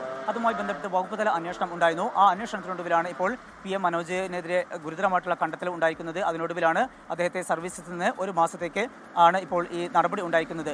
2011-ൽ അവിടുത്തെ CPI നേതാവ് കൂടിയായിട്ടുള്ള പ്രാദേശിക നേതാവ് ഒരു പരാതിയുമായി വന്നതായിരുന്നു. ആ വേളയിലാണ് പരാതിക്കാരനെ ക്രൂരമായി മർദ്ദിച്ചു, മാത്രമല്ല ലോക്കപ്പിൽ ഇടുകയും ചെയ്തു. അതുമായി ബന്ധപ്പെട്ടുള്ള നിരന്തരം നിയമ നടപടിയുമായിട്ട് ആ കുടുംബം മുന്നോട്ട് പോയി, ആ വ്യക്തി മുന്നോട്ട് പോയി. അതിനൊടുവിലാണ് ഇപ്പോൾ ഈ നടപടി ഉണ്ടായിരിക്കുന്നത്. ആഭ്യന്തര വകുപ്പിന്റെ അന്വേഷണത്തിൽ പോലീസുകാരന് ഗുരുതരമായിട്ടുള്ള വീഴ്ച ഉണ്ടായി എന്നുള്ള കണ്ടെത്തിയിട്ടുണ്ട്. അതിന്റെ അടിസ്ഥാനത്തിലാണ് ഇപ്പോൾ PM മനോജിനെ, അദ്ദേഹം ഇപ്പോൾ DYSP ആണ്, ആ കാലയളവിൽ അദ്ദേഹം SI ആയിരുന്നു. ഈ കൃത്യം നടക്കുന്ന 2011-ൽ വടകര SI ആയിരുന്നു. ആ സമയത്താണ് ഇത്തരത്തിലുള്ള വളരെ മോശമായിട്ടുള്ള പ്രവൃത്തി അദ്ദേഹത്തിന്റെ ഭാഗത്തുണ്ടായത്. ഇപ്പോൾ DYSP ആയിട്ടുള്ള PM മനോജിനെതിരെയാണ് ആഭ്യന്തര വകുപ്പ് ഇത്തരമൊരു നടപടി സ്വീകരിച്ചിരിക്കുന്നത്. അദ്ദേഹത്തെയാണ് സസ്പെൻഡ് ചെയ്തിരിക്കുന്നത്. റിജിത്ത്. ശരി, നേരത്തെ ഈ ഉദ്യോഗസ്ഥനെതിരെ കോടതി അടക്കം കടുത്ത നിലപാട് സ്വീകരിച്ചതാണ്, ശിക്ഷിച്ചതാണ്. അതിന് പിന്നാലെ ഇപ്പോൾ ആഭ്യന്തര വകുപ്പ് ഡിവൈഎസ്പി PM മനോജിനെ സസ്പെൻഡ് ചെയ്യുകയാണ്. 2011 കേസിനാസ്പദമായ സംഭവം. Four prime time breaking. Kozhikode ഓടുന്ന കാറിന്റെ ഡിക്കിയിൽ പിറന്നാൾ ആഘോഷം. ആഘോഷത്തിനിടെ സംഘം സ്നോ സ്പ്രേ പ്രയോഗിച്ചു. കാറിന്റെ പുറകെ വന്ന ബൈക്ക് യാത്രികൻ തലനാരിഴയ്ക്കാണ് അപകടത്തിൽ നിന്ന് രക്ഷപ്പെട്ടത്. ആദ്യം ദൃശ്യങ്ങൾ കാണാം.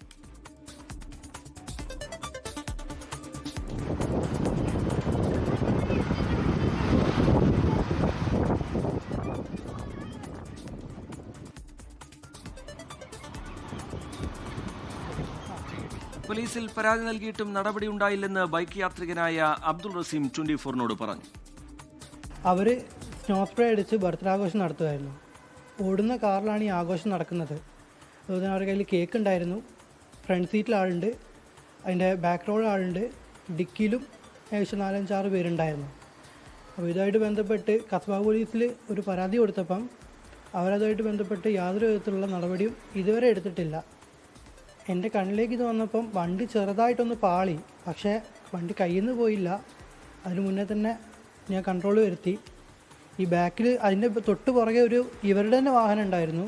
അതിൻ്റെ മുകളിലേക്ക് ഈ സ്നോ സ്പ്രേ വന്ന് വീണിട്ടുണ്ടെങ്കിൽ, വൈപ്പർ കംപ്ലൈൻ്റ് ആവുകയോ എന്തെങ്കിലും ചെയ്തിട്ടുണ്ടെങ്കിൽ, കാഴ്ച മറക്കുന്ന രീതിയിൽ വന്നു കഴിഞ്ഞാൽ നേരെ ആ വണ്ടിയുടെ മുകളിലേക്കായിരിക്കും ഇത് ഇടിച്ച് കയറുന്നത്. സമീർ സി മുഹമ്മദ് വിവരങ്ങളുമായി ചേരുന്നുണ്ട് കോഴിക്കോട്ട് നിന്ന്. സമീർ, ഇത് അതിരുവിട്ട ആഘോഷമാണ്. ഈ വാഹനത്തിൻ്റെ ഡിക്കിയിലിരുന്നാണ് ഇവരുടെ ആഘോഷം. ഈ സ്നോ സ്പ്രേ അവരപകടകരമായി യാത്ര ചെയ്യുന്നു എന്നുള്ളത് മാത്രമല്ല, മറ്റുള്ളവരെ അപകടത്തിൽപ്പെടുത്തുന്ന നിലയിലേക്ക് കൂടി ആഘോഷം മാറുന്നു. എന്താണ് പോലീസ് ഈ വിഷയത്തിൽ ഇടപെട്ടില്ല എന്നുള്ളൊരു പരാതി ഉയർന്നു വരാൻ കാരണം സമീർ?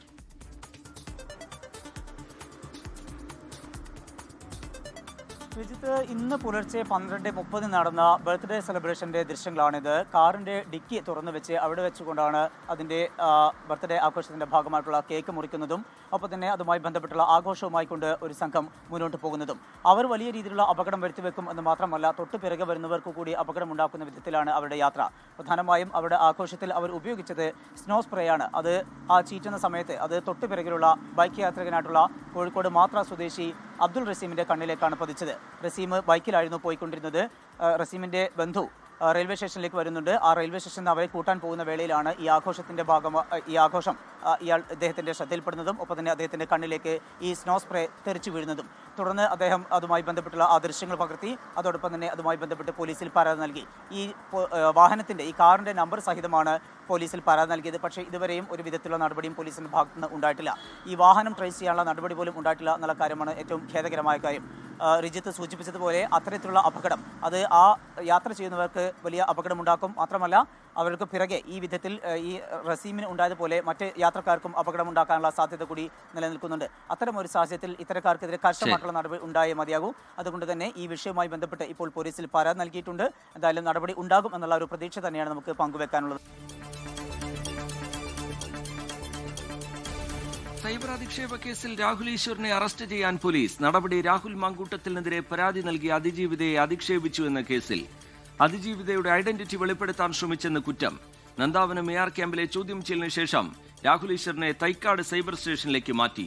കേസിൽ KPCC general secretary Sandeep Warrier 4ാം പ്രതി. ഞാൻ എവിടെയും പരാതിക്കാരിയുടെ പേര് വെളിപ്പെടുത്തുകയോ അവരെ ഐഡന്റിറ്റി റിവീൽ ചെയ്യുന്ന രീതിയിൽ ഒരു പരാമർശം പോലും എന്റെ ഭാഗത്തുനിന്നുണ്ടാവുകയോ ചെയ്തിട്ടില്ല. ഞാൻ ഏതാണ്ട് 1 വർഷക്കാലം മുമ്പ് പങ്കെടുത്തൊരു വിവാഹത്തിന്റെ ചടങ്ങിന്റെ ഫോട്ടോ ഞാൻ അന്നത്തെ ദിവസം, അതായത് ആ 1 വർഷക്കാലം മുമ്പ് ഫേസ്ബുക്കിൽ അപ്ലോഡ് ചെയ്ത് മറ്റു ചില ആളുകൾ ദുരുപയോഗിച്ചതായിട്ട് ചില മാധ്യമപ്രവർത്തകർ എന്നെ ശ്രദ്ധപ്പെടുത്തി. ആ നിമിഷം തന്നെ ഞാൻ ഡിലീറ്റ് ചെയ്യുകയും ചെയ്തു. അതിനപ്പുറം ഞാൻ എവിടെയാണ് ഈ പറയുന്ന പരാതിക്കാരിയുടെ പേര് ഞാൻ എവിടെയാണ് റിവീൽ ചെയ്തിട്ടുള്ളത്? വാസ്തവത്തിൽ പരാതിക്കാരിയുടെ ഐഡന്റിറ്റി വെളിപ്പെടുത്തിയത് DYFI ആണ്. മഹിളാ കോൺഗ്രസ് പത്തനംതിട്ട ജില്ലാ സെക്രട്ടറി രഞ്ജിത പുളിക്കലിന് 2 കേസുകളിൽ പ്രതി ചേർത്തു. അതിജീവിതയ്ക്കെതിരായ സൈബർ ആക്രമണത്തിൽ പാർട്ടിക്ക് പങ്കില്ലെന്ന് കോൺഗ്രസ് നേതാക്കൾ. ആരെങ്കിലും അത്തരം കാര്യങ്ങൾ ചെയ്താൽ അത് പാർട്ടി നശിക്കും. വേറെ വല്ല ചോദ്യമുണ്ടോ? അല്ല, അവർ തന്നെ ചോദിച്ചുകൊണ്ടിരിക്കുക. ഞങ്ങളുടെ പത്രസമ്മേളനങ്ങൾ വന്ന് മനഃപൂർവ്വമായി ദേശാഭിമാനി കൈരളി ആളുകൾ വന്ന് നമ്മൾ മറുപടി പറഞ്ഞ ചോദ്യം 5ഉം 10ഉം പ്രാവശ്യം ചോദിച്ചു. ഇത് ചായക്കടയിലെ ചർച്ചയല്ല, മീറ്റ് ദ പ്രസാദ്. അത് മനസ്സിലാക്കി ചോദിച്ചാൽ നന്നാണ്. ഞാൻ നിങ്ങളുടെ ഒരു ചോദ്യത്തിന് മറുപടിയില്ല.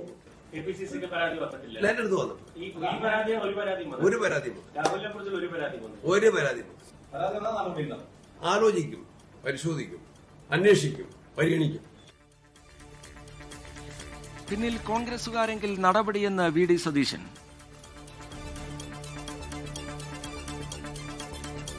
ലൈംഗിക പീഡന ഭ്രൂണഹത്യാ കേസുകൾക്ക് പിന്നാലെ ഒളിവിൽ പോയ രാഹുൽ മാങ്കൂട്ടത്തിൽ MLAക്കായി വ്യാപക തെരച്ചിൽ.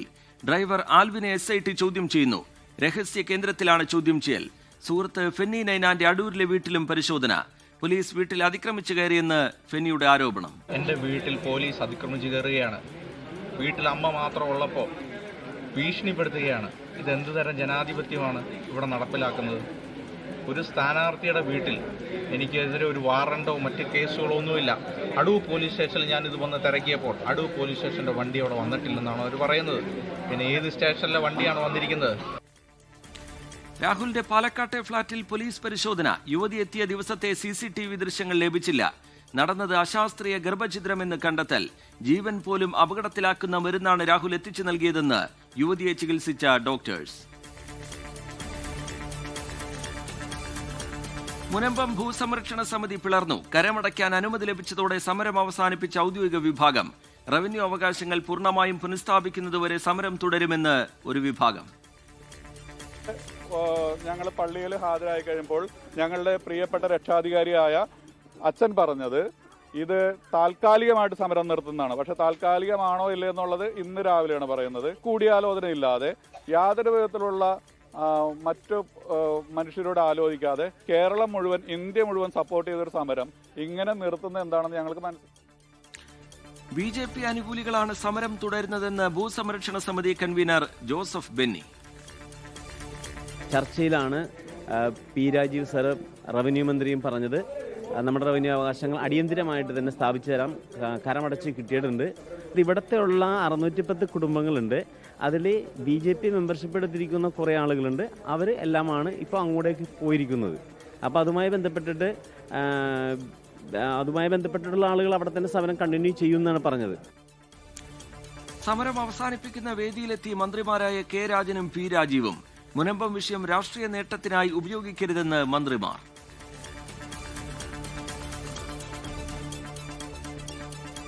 കേരളത്തിലെ ടെലിവിഷൻ റേറ്റിംഗ് തിരിമറി സംബന്ധിച്ച 24 വാർത്തയിൽ അന്വേഷണം ആവശ്യപ്പെട്ട് രാജ്യത്തെ വാർത്താ ചാനലുകളുടെ സംഘടനയായ ന്യൂസ് ബ്രോഡ്കാസ്റ്റേഴ്സ് ഫെഡറേഷൻ.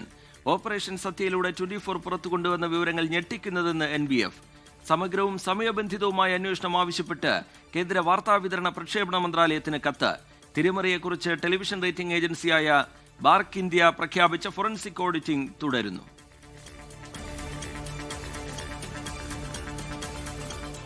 തീവ്ര വോട്ടർ പട്ടിക പരിഷ്കരണത്തിനുള്ള സമയപരിധി നീട്ടി. പൂരിപ്പിച്ച എന്യൂമറേഷൻ ഫോമുകൾ ഡിസംബർ 11 വരെ നൽകാം.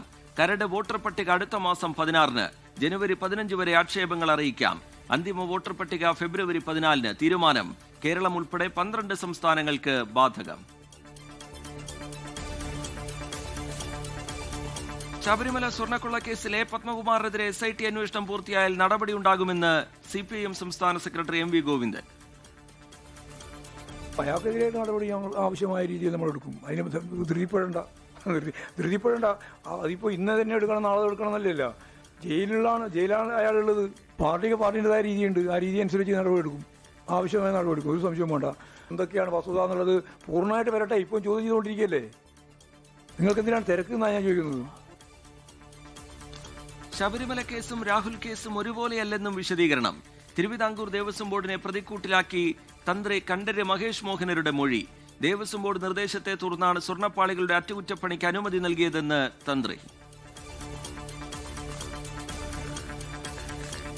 പാലക്കാട് ചെർപ്പുളശ്ശേരി CI ബിനു തോമസിന്റെ ആത്മഹത്യാക്കുറിപ്പിൽ ആരോപണ വിധേയനായ വടകര ഡിവൈഎസ്പി A. ഉമേഷിന് സസ്പെൻഷൻ. നടപടി അനാശാസ കേസിൽ പിടികൂടിയ യുവതിയെ പീഡിപ്പിച്ച സംഭവത്തിൽ പദവി ദുരുപയോഗം ചെയ്തെന്ന് കണ്ടെത്തൽ. തമിഴ്നാട് ശിവഗംഗ കാരക്കുടിയിൽ ബസ്സുകൾ കൂട്ടിയിടിച്ച് 11 മരണം, 40-ലേറെ പേർക്ക് പരിക്ക്. ബസ്സുകൾ നേർക്കുനേർ കൂട്ടിയിടിച്ചാണ് അപകടം.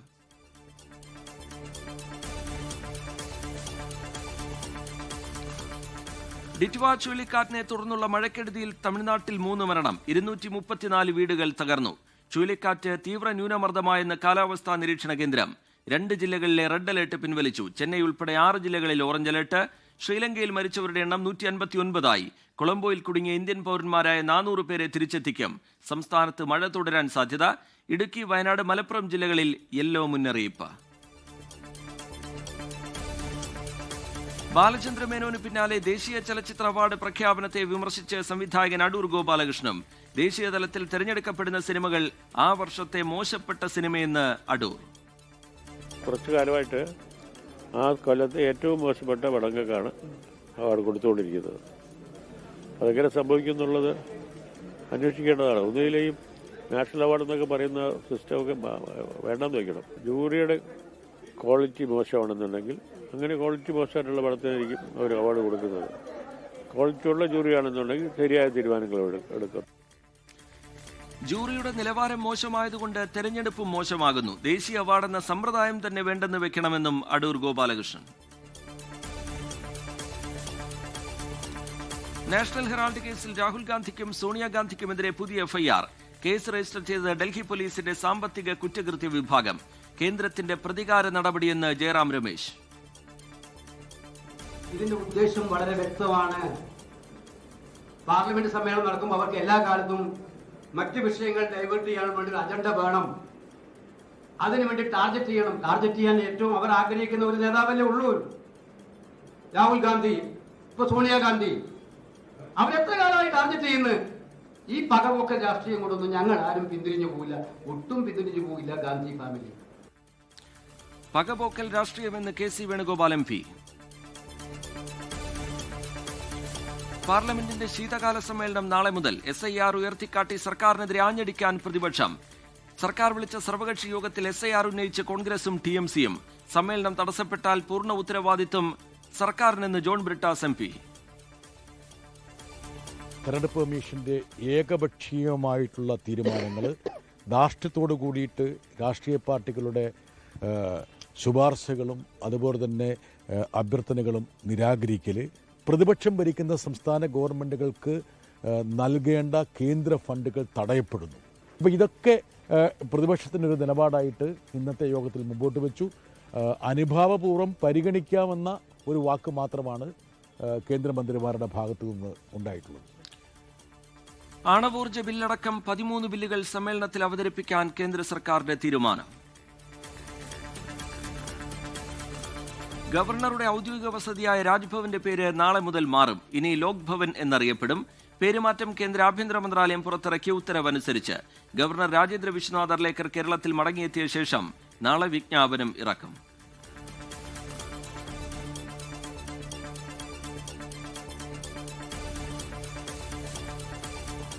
ഡൽഹി ചെങ്കോട്ട സ്ഫോടനവുമായി ബന്ധപ്പെട്ട് ഉത്തരാഖണ്ഡിൽ 2 പേർ അറസ്റ്റിൽ. പിടിയിലായത് ബിലാലി പള്ളിയിലെ പുരോഹിതനായ മുഹമ്മദ് ആസിഫും സഹായിയും. NIAയുടെ നീക്കം മുഖ്യപ്രതി ഉമർ നബിയുടെ ഫോൺ കോൾ രേഖകളുടെ അടിസ്ഥാനത്തിൽ. കോഴിക്കോട് ഓടുന്ന കാറിന്റെ ഡിക്കിയിൽ പിറന്നാൾ ആഘോഷം.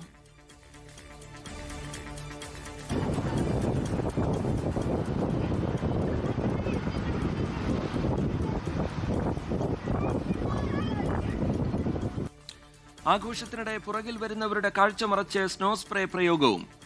ബൈക്ക് യാത്രികൻ അപകടത്തിൽ നിന്ന് രക്ഷപ്പെട്ടത് തലനാരിഴയ്ക്ക്. ബർത്ത്ഡേ ആഘോഷം നടത്തുമായിരുന്നു. ഓടുന്ന കാറിലാണ് ഈ ആഘോഷം നടക്കുന്നത്. അതുപോലെ അവരുടെ കയ്യിൽ കേക്ക് ഉണ്ടായിരുന്നു.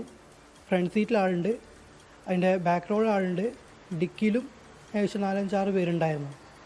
അപ്പോൾ ഇതുമായിട്ട് ബന്ധപ്പെട്ട് കസ്ബ പോലീസിൽ ഒരു പരാതി കൊടുത്തപ്പം അവരതുമായിട്ട് ബന്ധപ്പെട്ട് യാതൊരു വിധത്തിലുള്ള നടപടിയും ഇതുവരെ എടുത്തിട്ടില്ല. എൻ്റെ കണ്ണിലേക്ക് ഇത് വന്നപ്പം വണ്ടി ചെറുതായിട്ടൊന്ന് പാളി, പക്ഷേ വണ്ടി കയ്യിൽ നിന്ന് പോയില്ല. പോലീസിൽ പരാതി നൽകിയിട്ടും നടപടി ഉണ്ടായില്ലെന്ന് ബൈക്ക് യാത്രികനായ അബ്ദുൾ റസീം. മലപ്പുറം ആലത്തിയൂർ പേരുംതൃക്കോവിൽ ക്ഷേത്രത്തിൽ അനധികൃത നിയമനമെന്ന പരാതിയിൽ അന്വേഷണം ആരംഭിച്ച് മലബാർ ദേവസ്വം ബോർഡ്. സെക്യൂരിറ്റി തസ്തികയിലേക്കുള്ള ഒരു ഒഴിവിലേക്ക് 6 പേരെ നിയമിച്ചുവെന്ന് പരാതി. 6 പേർ ഉൾപ്പെട്ട റാങ്ക് ലിസ്റ്റും നിയമന രേഖയും 24-ന്. 24 exclusive. Thiruvananthapuram Peringamala labour contract സഹകരണ സംഘത്തിൽ തനിക്ക് കുടിശ്ശികയില്ലെന്ന BJP നേതാവ് S. സുരേഷിന്റെ വാദം പൊളിയുന്നു. 2013-ലും 2014-ലുമായി എടുത്ത 2 വായ്പകളുടെ കുടിശ്ശിക രേഖകൾ 24-ന്. ലോൺ അപേക്ഷ നൽകാതെ പണം കൈപ്പറ്റിയതിനും തെളിവ്. S. സുരേഷ് തിരിച്ചടക്കേണ്ടത് 43 ലക്ഷം രൂപ. എറണാകുളം കളമശ്ശേരി HMTക്ക് സമീപം അജ്ഞാത മൃതദേഹം. കുവൈത്തിൽ നിന്ന് നാടുകടത്തിയ സൂരജ് ലാമയുടേതെന്ന് സംശയം. സ്ഥിരീകരണത്തിന് ശാസ്ത്രീയ പരിശോധനാ ഫലം വരണമെന്ന് പോലീസ്. ലാമയുടെ മകൻ ഉടൻ കൊച്ചിയിലെത്തും. പോലീസ് അന്വേഷണം ഊർജിതമാക്കിയത് വിഷയത്തിൽ ഹൈക്കോടതി ഇടപെട്ടതോടെ. കൊയിലാണ്ടി MLA കാനത്തിൽ ജമീലയ്ക്ക് നാടിന്റെ ആദരാഞ്ജലി. ഖബറടക്കം മറ്റന്നാൾ ചൊവ്വാഴ്ച രാവിലെ CPIM കോഴിക്കോട് ജില്ലാ കമ്മിറ്റി ഓഫീസിലും കൊയിലാണ്ടി ടൗൺ ഹാളിലും പൊതുദർശനം. അർബുദബാധയെ തുടർന്ന് ചികിത്സയിലിരിക്കെ കാനത്തിൽ ജമീലയുടെ വിയോഗം ഇന്നലെ രാത്രി. പാലക്കാട് മലമ്പുഴ സർക്കാർ സ്കൂളിന് സമീപം ഇന്നലെ കണ്ടെത്തിയ പുലിയെ പിടികൂടാനാകാത്തതിൽ പ്രദേശവാസികൾക്ക് ആശങ്ക. മലമ്പുഴ അകത്തേത്തറ കൊട്ടേക്കാട് വനം റേഞ്ച് പരിധിയിൽ രാത്രി യാത്ര ചെയ്യുന്നവർക്ക് മുന്നറിയിപ്പ്. അനാവശ്യ യാത്രകൾ ഒഴിവാക്കണമെന്ന് പോലീസും വനംവകുപ്പും. പ്രദേശത്ത് നിരീക്ഷണ ക്യാമറ സ്ഥാപിച്ച് വനംവകുപ്പ്.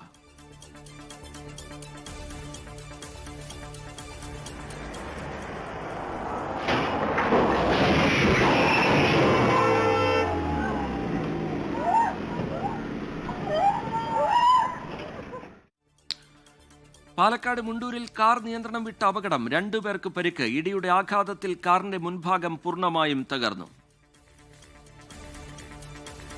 വയനാട് അട്ടമല ഏറാട്ടുകുണ്ടിൽ നിന്ന് വനമേഖലയിലേക്ക് പോയ ആദിവാസി കുടുംബം സുരക്ഷിതർ. സൂചിപ്പാറ വെള്ളച്ചാട്ടത്തിന് സമീപത്ത് നിന്ന് കുടുംബത്തെ കണ്ടെത്തി. വനമേഖലയിലേക്ക് പോകുമ്പോൾ ഗർഭിണിയായിരുന്ന യുവതി പ്രസവിച്ചെങ്കിലും ശിശു മരിച്ചതായി മൊഴി. ഉത്തർപ്രദേശിൽ വീണ്ടും BLOയുടെ ആത്മഹത്യ. ജീവനൊടുക്കിയത് സൊഹൽ സാഹിദ്പൂർ സ്വദേശി സർവേഷ് സിംഗ്. ടാർഗറ്റ് തികയ്ക്കാൻ കഴിയാത്തതിൽ സമ്മർദ്ദമുണ്ടായിരുന്നുവെന്ന് ആത്മഹത്യാക്കുറിപ്പ്. ബീഹാറിലെ പരാജയത്തിന് പിന്നാലെ മഹാസഖ്യത്തിൽ പൊട്ടിത്തെറി. കോൺഗ്രസ് മഹാസഖ്യം വിട്ടാൽ സ്വാഗതം ചെയ്യുമെന്ന് RJD ബീഹാർ സംസ്ഥാന അധ്യക്ഷൻ. RJDയെ പ്രകോപിപ്പിച്ചത് ജംഗൽ രാജിന്റെ ഓർമ്മകൾ തിരിച്ചടിക്ക് കാരണമായെന്ന കോൺഗ്രസ് അവലോകന യോഗത്തിലെ വിമർശനം. മഹാരാഷ്ട്രയിലെ നന്ദേഡിൽ ദുരഭിമാന കൊല. കൊല്ലപ്പെട്ടത് 20-കാരനായ സക്ഷം. യുവാവിനെ അതിക്രൂരമായി കൊലപ്പെടുത്തിയത് പെൺസുഹൃത്തിന്റെ കുടുംബം.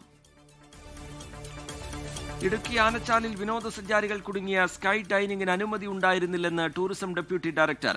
പ്രവർത്തിച്ചത് ചട്ടങ്ങൾ ലംഘിച്ച്. സാഹസിക വിനോദയാത്രകളുടെ പട്ടികയിൽ സ്കൈ ഡൈനിങ് ഉൾപ്പെട്ടിട്ടില്ല എന്നും റിപ്പോർട്ട്. വെനസ്വേലയ്ക്കെതിരെ സൈനിക നടപടിക്ക് മുന്നൊരുക്കവുമായി അമേരിക്ക. വെനസ്വേലയുടെ വ്യോമമേഖല അടച്ചതായി കണക്കാക്കണമെന്ന് ഡൊണാൾഡ് ട്രംപ്. പ്രഖ്യാപനം വെനസ്വേലൻ പ്രസിഡന്റ് നിക്കോളാസ് മദുരോയെ വിദേശ ഭീകര സംഘടനാംഗമായി പ്രഖ്യാപിച്ചതിന് പിന്നാലെ ട്രംപിന്റെ പ്രഖ്യാപനം നിയമവിരുദ്ധമെന്നും അംഗീകരിക്കില്ലെന്നും Venezuela.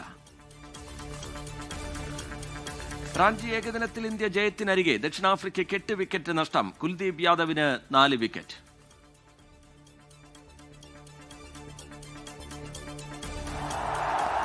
He gets it. It's number 52. He gets it with a boundary. Punches there in delight. It's been a long wait.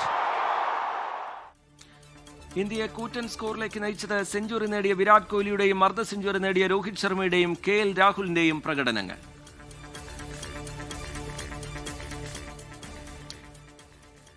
Prime time കൂടുതൽ റിപ്പോർട്ടുകളിലേക്ക് കടക്കുകയാണ്. രാഹുൽ മാങ്കൂട്ടത്തിനെതിരായ ലൈംഗിക പീഡന കേസിൽ ഒളിവിലുള്ള കൂട്ടുപ്രതി ജോബി ജോസഫിനായി അന്വേഷണം ഊർജിതം.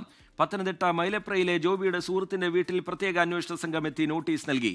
AV ജയശങ്കർ വിവരങ്ങളുമായി ചേരുന്നുണ്ട്. പത്തനംതിട്ടയിൽ നിന്ന് ജയശങ്കർ, ഈ ഗർഭഛിദ്രത്തിനുള്ള മരുന്നടക്കം എത്തിച്ചു നൽകിയത് ഈ കൂട്ടുപ്രതിയാണ്. അയാൾക്ക് വേണ്ടിയുള്ള അന്വേഷണ സംഘത്തിന്റെ നീക്കങ്ങൾ ഏറ്റവും ഒടുവിലായി ഉണ്ടാവുന്നത് എങ്ങനെ, ജയശങ്കർ? അതായത് റിജിത്ത്, ഈ കേസുമായി ബന്ധപ്പെട്ട് അന്വേഷണ സംഘം കാര്യങ്ങൾ കൂടുതൽ കടുപ്പിക്കുകയാണ്. രാഹുൽ മാങ്കൂട്ടത്തിന് അന്വേഷണം ആരംഭിച്ചതിന് പിന്നാലെ 2ാം പ്രതി ജോബിക്ക് വേണ്ടിയും അന്വേഷണ സംഘം പരിശോധന ഊർജിതമാക്കിയിട്ടുണ്ട്. അങ്ങനെയാണ് ജോബിയുടെ ഒരു സുഹൃത്തിന്റെ, പത്തനംതിട്ടയിലെ മൈലപ്രയുള്ള സുഹൃത്തിന്റെ വീട്ടിലേക്ക് ഇപ്പോൾ ഈ അന്വേഷണ സംഘം എത്തിയിരിക്കുന്നത്. ഇവിടെ എത്തി ഈ വീട്ടുകാർക്ക് നിലവിൽ നോട്ടീസ് നൽകിയിട്ടുണ്ട്. ഈ സുഹൃത്തിനെ വിശദമായി ചോദ്യം ചെയ്യുന്നതിന് വേണ്ടി, ജോബി എവിടെയെന്നറിയാൻ ചോദ്യം ചെയ്യുന്നതിന് വേണ്ടി തിരുവനന്തപുരത്തേക്ക് കൊണ്ടുപോകണം എന്നൊരു ആവശ്യമാണ് നിലവിൽ ഈ അന്വേഷണ സംഘം വീട്ടുകാരെ ഉൾപ്പെടെ അറിയിച്ചിരിക്കുന്നത്. പക്ഷേ ഒരു കൃത്യമായ നോട്ടീസ് ഇല്ലാതെ, കൃത്യമായി കാര്യം പറയാതെ എങ്ങനെ വിട്ടയക്കുമെന്നാണ് വീട്ടുകാർ ചോദിക്കുന്നത്. എന്തായാലും അന്വേഷണ സംഘം ഈ പരിസര പ്രദേശത്ത് തന്നെ നിലവിൽ തുടരുന്നു എന്നാണ് നമുക്ക് ലഭ്യമാകുന്ന വിവരം. അല്പസമയം മുമ്പ്, ഏകദേശം 30 മിനിറ്റ് മുമ്പാണ് അന്വേഷണ സംഘം ഇവിടെ എത്തുകയും ഈ ജോബിയുടെ സുഹൃത്തിനോട് ഈ കേസുമായി ബന്ധപ്പെട്ട കാര്യങ്ങൾ ചോദിക്കുകയും തിരുവനന്തപുരത്തേക്ക് അന്വേഷണത്തിന്റെ ഭാഗമായി പോകണമെന്ന ഒരു ആവശ്യം മുന്നോട്ട് വെച്ചത്. പക്ഷേ ആ ഘട്ടത്തിൽ വീട്ടുകാർ ഉൾപ്പെടെ ഇടപെടുകയും നോട്ടീസ് ഉൾപ്പെടെ വേണമെന്ന് ആവശ്യപ്പെടുകയും ചെയ്തു. ഇതിന് പിന്നാലെയാണ് അന്വേഷണ സംഘം ഒരു നോട്ടീസ് ഇതുമായി ബന്ധപ്പെട്ട് നൽകിയത്. പക്ഷേ ഈ നോട്ടീസ് നൽകിയതിനു ശേഷവും അന്വേഷണ സംഘം ഇതുവരെ മടങ്ങിയിട്ടില്ല എന്നാണ് മനസ്സിലാക്കുന്നത്. അവിടെ തന്നെ തുടരുന്നു. ഒരു പക്ഷേ ജോബി എവിടെയെന്ന് കണ്ടെത്തുന്നതിന് വേണ്ടി ജോബിയുടെ മൈലപ്രയുള്ള സുഹൃത്തിനെ അന്വേഷണ സംഘം ചോദ്യം ചെയ്തേക്കും. കസ്റ്റഡിയിൽ എടുക്കാനുള്ള ഒരു ആലോചന ഉണ്ട് എന്നാണ് മനസ്സിലാക്കുന്നത്. പക്ഷേ ഇതുവരെ കസ്റ്റഡിയിലെടുത്തിട്ടില്ല. എന്തായാലും രാഹുൽ മാങ്കൂട്ടത്തിന് വേണ്ടി അന്വേഷണം വ്യാപിപ്പിക്കുന്നതിനിടയിലാണ് ജോബിയെയും കൂടി കണ്ടെത്താനുള്ള ഒരു ശ്രമം അന്വേഷണ സംഘത്തിന്റെ ഭാഗത്തു നിന്നുണ്ടാകുന്നത്. ഇന്ന് വൈകിട്ടോടുകൂടി രാഹുൽ മാങ്കൂട്ടത്തിന്റെ സുഹൃത്ത് ഫെനീന അനാന്റെ വീട്ടിലേക്ക് അന്വേഷണ സംഘം എത്തിയിരുന്നു. ആ ഘട്ടത്തിൽ അമ്മയോട് ഉദ്യോഗസ്ഥർ മോശമായി പെരുമാറി, ഭീഷണിപ്പെടുത്തി ഉൾപ്പെടെയുള്ള ആക്ഷേപങ്ങൾ ഫെനി ഉന്നയിക്കുന്ന സാഹചര്യം ഉണ്ടായി. എന്തായാലും ഇതിന് പിന്നാലെയാണ് ഇപ്പോൾ എന്തായാലും ജോബിയുടെ സുഹൃത്തിന്റെ വീട്ടിലേക്ക് അന്വേഷണ സംഘം എത്തുന്നത്. മൈലപ്രയിലെ വീട്ടിലേക്കാണ് ഇവർ എത്തിയിരിക്കുന്നത്. എന്തായാലും ഇദ്ദേഹത്തെ ജോബിയുടെ സുഹൃത്തിനെ ഏതെങ്കിലും തരത്തിൽ ചോദ്യം ചെയ്യലിന് കൊണ്ടുപോകുമോ എന്നുള്ളത് ഇനി വരും മണിക്കൂറുകളിൽ അറിയാം. അശാസ്ത്രീയമായാണ് ഗർഭചിത്രമടക്കം നടന്നിരിക്കുന്നത്. ഈ രണ്ടാം പ്രതിയായ ജോബി ജോസഫാണ് അതിന് മരുന്ന് എത്തിച്ചു നൽകിയത് എന്നടക്കമുള്ള വിവരങ്ങൾ നേരത്തെ പുറത്തു വന്നിരുന്നു. ജോബിയെ കേന്ദ്രീകരിച്ചും ജോബിയെ കണ്ടെത്താനും അന്വേഷണ സംഘത്തിന്റെ നീക്കങ്ങൾ സജീവമാകുന്നു. അതിന്റെ ഭാഗമായുള്ള ചില നടപടികൾ ഏറ്റവും ഒടുവിലായി ഉണ്ടാകുന്നു. അത് വിശദീകരിക്കുകയായിരുന്നു പത്തനംതിട്ടയിൽ നിന്ന് വി ജയശങ്കർ. ഇപ്പോൾ പുറത്തുവരുന്ന മറ്റൊരു വിവരം, ഈ സൈബർ അധിക്ഷേപ കേസുമായി ബന്ധപ്പെട്ട് രാഹുൽ ഈശ്വറിനെതിരെ കൂടുതൽ വകുപ്പുകൾ ചുമത്തിയേക്കും എന്നുള്ളതാണ്. രാഹുൽ ഈശ്വറിനെ ചോദ്യം ചെയ്യുന്നത് തുടരുകയാണ്. കൂടുതൽ വകുപ്പുകൾ ചേർത്താൽ നാളെ കോടതിയിൽ ഹാജരാക്കും. ഇന്ന് വിട്ടയക്കാനുള്ള സാധ്യതയില്ല എന്നാണ് വിവരങ്ങൾ പുറത്തുവരുന്നത്. റിനു ശ്രീധർ വിവരങ്ങളുമായി ചേരുന്നുണ്ട് തിരുവനന്തപുരത്ത് നിന്ന്. റിനു, പുതിയ വിവരങ്ങൾ എന്താണ്? റിനു. റിജിത്ത്, ഇപ്പോൾ ഏറ്റവും പുതുതായി നമുക്ക് ലഭിക്കുന്ന വിവരം അനുസരിച്ച് രാഹുൽ ഈശ്വറിനെതിരെ ജാമ്യം കിട്ടുന്ന വകുപ്പുകളാണ് നിലവിൽ ചുമത്തിയിട്ടുള്ളത്. അതുകൊണ്ട് തന്നെ കൂടുതൽ ചോദ്യം ചെയ്യൽ ഇപ്പോഴും നടക്കുകയാണ്. കൂടുതൽ ചോദ്യം ചെയ്തതിൽ നിന്ന് ലഭിച്ച വിവരത്തിന്റെ അടിസ്ഥാനത്തിൽ കൂടുതൽ കടുത്ത വകുപ്പുകൾ ചേർത്ത് എഫ്ഐആർ രജിസ്റ്റർ ചെയ്യാൻ സാധ്യതയുണ്ട്, വീണ്ടും റീ രജിസ്റ്റർ ചെയ്യാൻ സാധ്യതയുണ്ട് എന്നുള്ളതാണ് നമുക്ക് ലഭിക്കുന്ന വിവരം. അങ്ങനെയാണെങ്കിൽ ഇന്ന് രാഹുൽ ഈശ്വറിനെ പുറത്തേക്ക് വിടില്ല. നിലവിൽ നമുക്ക് ലഭിച്ച വിവരം അനുസരിച്ച് ജാമ്യം കിട്ടുന്ന വകുപ്പുകളായതുകൊണ്ട് തന്നെ ജാമ്യത്തിൽ വിടും, സ്റ്റേഷൻ ജാമ്യത്തിൽ വിട്ടയക്കുമെന്നുള്ളതാണ് ലഭിച്ച വിവരം. പക്ഷേ കൂടുതൽ വകുപ്പുകൾ ആഡ് ചെയ്യാൻ വേണ്ടി ഇപ്പോൾ തീരുമാനിച്ചിട്ടുണ്ട്. അതുകൊണ്ട് തന്നെ നാളെ മജിസ്ട്രേറ്റിന്റെ മുന്നിൽ ഹാജരാക്കാൻ സാധ്യതയുണ്ട് എന്നും നമുക്ക് വിവരം ലഭിക്കുന്നുണ്ട്. അങ്ങനെയാണെങ്കിൽ അല്പസമയത്തിനകം തന്നെ അദ്ദേഹത്തെ വൈദ്യപരിശോധനയ്ക്ക് വേണ്ടി ജനറൽ ആശുപത്രിയിലേക്ക് കൊണ്ടുപോകാനും സാധ്യതയുണ്ട്. എന്തായാലും നിലവിൽ ഈ പെൺകുട്ടിയുടെ, അതായത് ഇരയുടെ ഐഡന്റിറ്റി വെളിപ്പെടുത്തിയതുമായി ബന്ധപ്പെട്ടുള്ള കേസിലാണ് ഇദ്ദേഹത്തെ കസ്റ്റഡിയിലെടുത്ത് ചോദ്യം ചെയ്ത് ഏകദേശം 2.5-3 മണിക്കൂറോളം ചോദ്യം ചെയ്തതിനു ശേഷമാണ് നിലവിൽ അറസ്റ്റ് രേഖപ്പെടുത്തുന്നതിന് വേണ്ടി ഈ സൈബർ പോലീസ് സ്റ്റേഷനിലേക്ക് എത്തിയത്. അദ്ദേഹത്തിന്റെ അറസ്റ്റ് നിലവിൽ ഇതുവരെയും രേഖപ്പെടുത്തിയിട്ടില്ല, ഔദ്യോഗികമായി രേഖപ്പെടുത്തിയിട്ടില്ല. ഔദ്യോഗികമായി അല്പസമയത്തിന് തന്നെ അറസ്റ്റ് രേഖപ്പെടുത്തും എന്നുള്ള വിവരമാണ് നമുക്ക് ലഭിക്കുന്നത്. റിജിത, ഈ മറ്റ് പ്രതികൾ കൂടിയുണ്ട് ഈ കേസിൽ. 5 പേർ പ്രതിപ്പട്ടികയിൽ വരുന്നുണ്ട്. അതിൽ KPC general secretary Sandeep Warrier 4ാം പ്രതിയാണ്. മറ്റ് പ്രതികളുടെ കാര്യത്തിൽ അന്വേഷണ സംഘം എന്താണ് ആലോചിക്കുന്നത്? റിജിത്ത്, നമുക്ക് ലഭിക്കുന്ന വിവരം അനുസരിച്ച് ഇപ്പോൾ രാഹുൽ ഈശ്വറിന്റെ അറസ്റ്റ് രേഖപ്പെടുത്തി എന്നുള്ളതാണ്. രാഹുൽ ഈശ്വർ അറസ്റ്റിലായിരിക്കുന്നു എന്നുള്ളതാണ് നമുക്ക് ലഭിക്കുന്ന വിവരം. ഏറ്റവും പുതുതായി നമുക്ക് നൽകാൻ കഴിയുന്ന വിവരം, ഈ പെൺകുട്ടിയുടെ ഐഡന്റിറ്റി വെളിപ്പെടുത്തിയതുമായി ബന്ധപ്പെട്ട കേസിൽ രാഹുൽ ഈശ്വർ അറസ്റ്റിലായിരിക്കുന്നു. അറസ്റ്റ് ഔദ്യോഗികമായി തന്നെ സൈബർ പോലീസ് രേഖപ്പെടുത്തിയിരിക്കുന്നു എന്നുള്ളതാണ്. ഇനി അദ്ദേഹത്തെ സ്റ്റേഷൻ ജാമ്യത്തിൽ വിടുമോ എന്നുള്ളതാണ് നിലവിൽ നമുക്ക് ലഭിക്കേണ്ടത്. ഈ കേസുമായി ബന്ധപ്പെട്ടുകൊണ്ട് 5 പ്രതികളാണ് ഈ കേസിൽ ഉള്ളത്. 5ാം പ്രതിയാണ് രാഹുൽ ഈശ്വർ എന്നുള്ളതാണ് നമുക്ക് ലഭിക്കുന്ന വിവരം. എന്തായാലും ഇതുമായി ബന്ധപ്പെട്ടുകൊണ്ട് ഇപ്പോൾ ഏറ്റവും പുതുതായി നമുക്ക് നൽകാൻ വിവരം, അറസ്റ്റിലായിരിക്കുന്നു രാഹുൽ ഈശ്വർ. ഈ കേസിൽ പെൺകുട്ടിയുടെ, അതായത് ഇരയുടെ പേര് വെളിപ്പെടുത്തിയതുമായി ബന്ധപ്പെട്ട കേസിൽ അറസ്റ്റിലായിരിക്കുന്നു എന്നുള്ളതാണ്. നമ്മൾ നേരത്തെയൊക്കെ തന്നെ ഇതിന്റെ വിശദമായിട്ടുള്ള വിവരങ്ങൾ നൽകിയിരുന്നു. ഏതൊക്കെ വകുപ്പുകളാണ് കൃത്യമായി ഇതിൽ ചേർത്തിരിക്കുന്നതെന്ന് അടക്കമുള്ള കാര്യങ്ങൾ നമ്മൾ നൽകിയതാണ്. എന്തായാലും ഈ കേസുമായി ബന്ധപ്പെട്ടുകൊണ്ട് ആദ്യ അറസ്റ്റ്, അതായത് നിലവിൽ ഈ പെൺകുട്ടിയുടെ അല്ലെങ്കിൽ ഇരയുടെ ഐഡന്റിറ്റി വെളിപ്പെടുത്തിയതുമായി ബന്ധപ്പെട്ടുള്ള ആദ്യ അറസ്റ്റ് രേഖപ്പെടുത്തിയിരിക്കുന്നു ഔദ്യോഗികമായി എന്നുള്ളതാണ്. മറ്റുള്ളവരെയും, മറ്റ് 4 പ്രതികളെയും പോലീസ് വിളിച്ചു വരുത്തി ചോദ്യം ചെയ്യാനും കസ്റ്റഡിയിലെടുക്കാനും ഉള്ള തീരുമാനത്തിലും ആണ് എന്നുള്ളതാണ്. നാളെയോ മറ്റന്നാളോ അത്തരം നടപടികളിലേക്കും പോലീസ് പോകും. എന്തായാലും ഈ അറസ്റ്റ് രേഖപ്പെടുത്തിയതിന്റെ അടിസ്ഥാനത്തിൽ ഇനി ജാമ്യത്തിൽ വിടുമോ എന്നുള്ളതാണ് അറിയേണ്ടത്. അല്പസമയത്തിനകം വൈദ്യപരിശോധനയ്ക്ക് എത്തിക്കുമോ എന്നുള്ളതും ഉറ്റുനോക്കുന്നുണ്ട്. എന്തായാലും BNS 72, 79, 351, IT ആക്ട് 43, 46 എന്നീ വകുപ്പുകളാണ് ഇദ്ദേഹത്തിനെതിരെ ചുമത്തിയിട്ടുള്ളത്. BNS 72 ഇരയുടെ വ്യക്തിത്വം വെളിപ്പെടുത്തി എന്നുള്ളതാണ് കുറ്റം. BNS 79 സ്ത്രീത്വത്തെ അപമാനിക്കൽ, BNS 351 ഭീഷണിപ്പെടുത്തൽ, ഒപ്പം IT ആക്ട് ഇലക്ട്രോണിക് സംവിധാനങ്ങളുടെ ദുരുപയോഗം. ഈ വകുപ്പുകളാണ് നിലവിൽ ഇദ്ദേഹത്തിനെതിരെ ചുമത്തിയിട്ടുള്ളത്. കേസിൽ 4ാം പ്രതി സന്ദീപ് വാര്യറാണ്. രാഹുൽ ഈശ്വർ 5ാം പ്രതി, 1ാം പ്രതി രഞ്ജിത പുളിക്കനാട്, 2ാം പ്രതി അഡ്വക്കേറ്റ് ദീപ ജോസഫാണ്. ഇങ്ങനെയാണ് പ്രതിപട്ടികയിലെ അംഗങ്ങളുടെ വിവരം. എന്തായാലും ഇദ്ദേഹത്തെ അല്പസമയത്തിന് ഇനി പുറത്തേക്ക് കൊണ്ടുവരും, അതായത് വൈദ്യപരിശോധനയ്ക്ക് കൊണ്ടുപോകുമോ എന്നുള്ളതാണ് ഏറ്റവും ഉറ്റുനോക്കുന്നത്. എന്തായാലും അറസ്റ്റ് ഇപ്പോൾ ഔദ്യോഗികമായി രേഖപ്പെടുത്തിയിട്ടുണ്ട്. റിജിത്ത്, വളരെ പ്രധാനപ്പെട്ട വിവരമാണ്. ഈ സൈബർ അധിക്ഷേപ പരാതിയുമായി ബന്ധപ്പെട്ട് കേസുമായി ബന്ധപ്പെട്ട് രാഹുൽ ഈശ്വറിന്റെ അറസ്റ്റ് ഇപ്പോൾ അന്വേഷണ സംഘം രേഖപ്പെടുത്തിയിരിക്കുകയാണ്. കൂടുതൽ വകുപ്പുകൾ രാഹുൽ ഈശ്വറിന് മേൽ ചുമത്താനുള്ള നീക്കം അന്വേഷണ സംഘത്തിന്റെ ഭാഗത്തുനിന്ന്, സൈബർ പോലീസിന്റെ ഭാഗത്തുനിന്ന് ഉണ്ടാവുന്നു. 5 പേരെയാണ് പ്രതിപട്ടികയിൽ ചേർത്തിരിക്കുന്നത്. അതിൽ KPCC general secretary Sandeep Warrier ഈ കേസിലെ 4ാം പ്രതിയാണ്. 5ാം പ്രതിയാണ് രാഹുൽ ഈശ്വറിന്റെ അറസ്റ്റാണ് ഇപ്പോൾ രേഖപ്പെടുത്തിയിരിക്കുന്നത്. നേരത്തെ നമുക്കറിയാം AR ക്യാമ്പിൽ ഏതാണ്ട് 2.5 മണിക്കൂറോളം നീണ്ട ചോദ്യം ചെയ്യൽ, അതിനുശേഷവും ചോദ്യം ചെയ്യൽ തുടർന്നു. ഇപ്പോൾ അറസ്റ്റ് രേഖപ്പെടുത്തിയിരിക്കുന്നു. കൂടുതൽ വകുപ്പുകൾ ചുമത്താനടക്കമുള്ള നീക്കം സൈബർ പോലീസിന്റെ ഭാഗത്തുനിന്നുണ്ടാവുന്നുണ്ട്. ഈ വാർത്തയുടെ രാഹുൽ മാങ്കൂട്ടത്തിൽ MLAക്കെതിരെ പരാതി നൽകി അതിജീവിതയെ അധിക്ഷേപിക്കാൻ ശ്രമിച്ച കേസിലാണ് ഇപ്പോൾ രാഹുൽ ഈശ്വറിന്റെ അറസ്റ്റ് രേഖപ്പെടുത്തിയിരിക്കുന്നത്. രാഹുൽ ഈശ്വറിനെതിരെ കൂടുതൽ വകുപ്പുകൾ ചുമത്തും എന്നുള്ളതാണ് ഈ ഘട്ടത്തിൽ ലഭ്യമായിരിക്കുന്ന വിവരം. അതിജീവിതയെ അപമാനിക്കാൻ ശ്രമിച്ചു, അവരുടെ ഐഡന്റിറ്റി വെളിപ്പെടുത്താൻ ശ്രമിച്ചു എന്നതടക്കമുള്ള കുറ്റങ്ങളാണ്, സ്ത്രീത്വത്തെ അപമാനിക്കാൻ ശ്രമിച്ചു എന്നതടക്കമുള്ള കുറ്റങ്ങളാണ് ഇപ്പോൾ രാഹുൽ ഈശ്വറിന് മേൽ ചുമത്തിയിരിക്കുന്നത്. 4 പേരാണ് പ്രതിപട്ടികയിലേക്ക് വരുന്നത്. രഞ്ജിത പുളിക്കലാണ് ഈ കേസിലെ 1ാം പ്രതി. ദീപ ജോസഫ് 2ാം പ്രതിയാകുന്നു. Sandeep Warrier, KPCC general secretary കൂടിയായ സന്ദീപ് വാര്യർ, നേരത്തെ അദ്ദേഹം ഇട്ടൊരു ഫേസ്ബുക്ക് പോസ്റ്റുമായി ബന്ധപ്പെട്ട് അദ്ദേഹം ഈ കേസിലെ 4ാം പ്രതിയായി മാറുകയാണ്. രാഹുൽ ഈശ്വറാണ് ഈ കേസിലെ 5ാം പ്രതി. 5ാം പ്രതിയായ രാഹുൽ ഈശ്വർ അറസ്റ്റാണ് ഇപ്പോൾ രേഖപ്പെടുത്തിയിരിക്കുന്നത്. മറ്റു പ്രതികളുടെ കാര്യത്തിൽ എന്താണ് സൈബർ പോലീസിനെ തുടർന്ന് നടപടി സ്വീകരിക്കാൻ പോകുന്നത് എന്നുള്ളതും ശ്രദ്ധേയമാണ്. പരാതിക്കാരിയെ സമൂഹത്തിന് മുന്നിൽ വെളിപ്പെടുത്തുന്ന രീതിയിൽ ഇടപെട്ടു എന്നുള്ളതാണ് ചുമത്തിയിരിക്കുന്ന കുറ്റം. നേരത്തെ ഇപ്പോൾ റിനു ശ്രീധർ കൂടി വിവരങ്ങളുമായി നമുക്കൊപ്പം ചേരുകയാണ്. റിനു, രാഹുൽ ഈശ്വറിന്റെ അറസ്റ്റ് രേഖപ്പെടുത്തിയിരിക്കുന്നു. മറ്റ് പ്രതികളുടെ കാര്യത്തിൽ ഏതു തരത്തിലുള്ള നീക്കങ്ങൾ നമ്മൾ വരും മണിക്കൂറുകളിൽ സൈബർ പോലീസിന്റെ ഭാഗത്തുനിന്ന് പ്രതീക്ഷിക്കണം? നിരവധി സൈബർ അധിക്ഷേപങ്ങൾ, അത് പല കോണുകളിൽ നിന്നായി സമൂഹ മാധ്യമങ്ങളിലൂടെയൊക്കെ പല കോൺഗ്രസ് പ്രവർത്തകരും അണികളുമൊക്കെ ഇപ്പോഴും അത് തുടരുന്ന നിലയുണ്ട്. അതിനൊക്കെതിരെ അതിശക്തമായ നടപടി വരും എന്ന മുന്നറിയിപ്പ് കൂടിയാണല്ലോ ഈ കേസും കസ്റ്റഡിയും ഇപ്പോഴുള്ള അറസ്റ്റും. റിനു.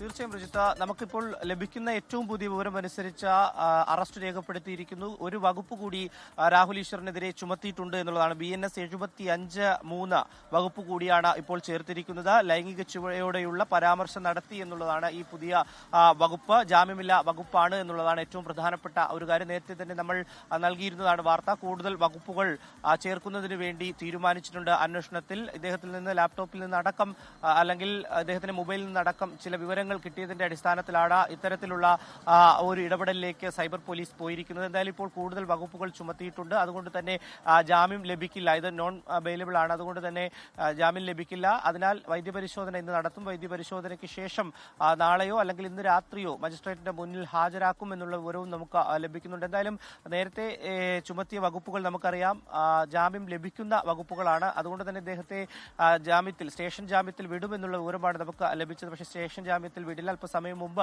നമ്മൾ ദൃശ്യങ്ങളിൽ കണ്ടതാണ്. അദ്ദേഹത്തിന്റെ ഭാര്യ രാഹുലിന് വേണ്ടിയിട്ടുള്ള ഭക്ഷണവുമായി ഇപ്പോൾ സൈബർ പോലീസ് സ്റ്റേഷനകത്തേക്ക് പോയിട്ടുണ്ട്. പോലീസ് അറിയിച്ചതിനെ തുടർന്നാണ് രാഹുലിന് ഭക്ഷണം എത്തിക്കുന്നത്. അപ്പോൾ കൂടുതൽ ചോദ്യം ചെയ്യും എന്നുള്ളതാണ് നമുക്ക് ലഭിക്കുന്ന വിവരം. കൂടുതൽ ചോദ്യം ചെയ്തതിന് ശേഷം ഏതെങ്കിലും തരത്തിൽ വകുപ്പുകൾ ഇനി ആഡ് ചെയ്യണമോ എന്നുള്ളത് പരിശോധിക്കും അന്വേഷണ സംഘം. എന്തായാലും നിലവിൽ ഇപ്പോൾ 5 പ്രതികളുണ്ട്. അതിൽ രാഹുൽ ഈശ്വർ മാത്രമാണ് ഇപ്പോൾ കസ്റ്റഡിയിലായിട്ടുള്ളത്. മറ്റ് 4 പ്രതികളെയും കസ്റ്റഡിയിലെടുക്കും, ചോദ്യം ചെയ്യും.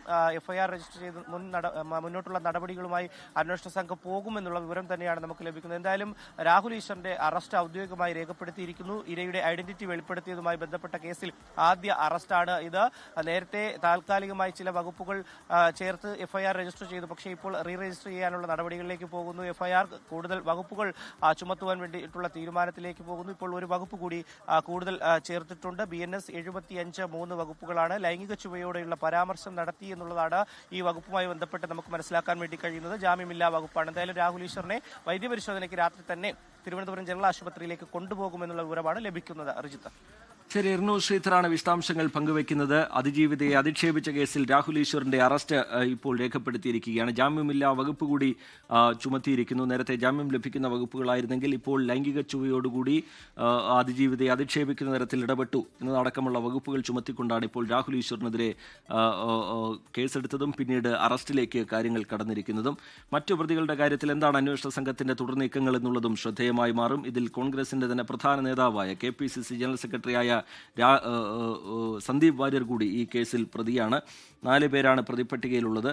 ഇപ്പോൾ കൂടുതൽ വകുപ്പുകൾ ചേർത്ത് രാഹുൽ ഈശ്വറിന്റെ അറസ്റ്റ് രേഖപ്പെടുത്തിയിരിക്കുകയാണ്.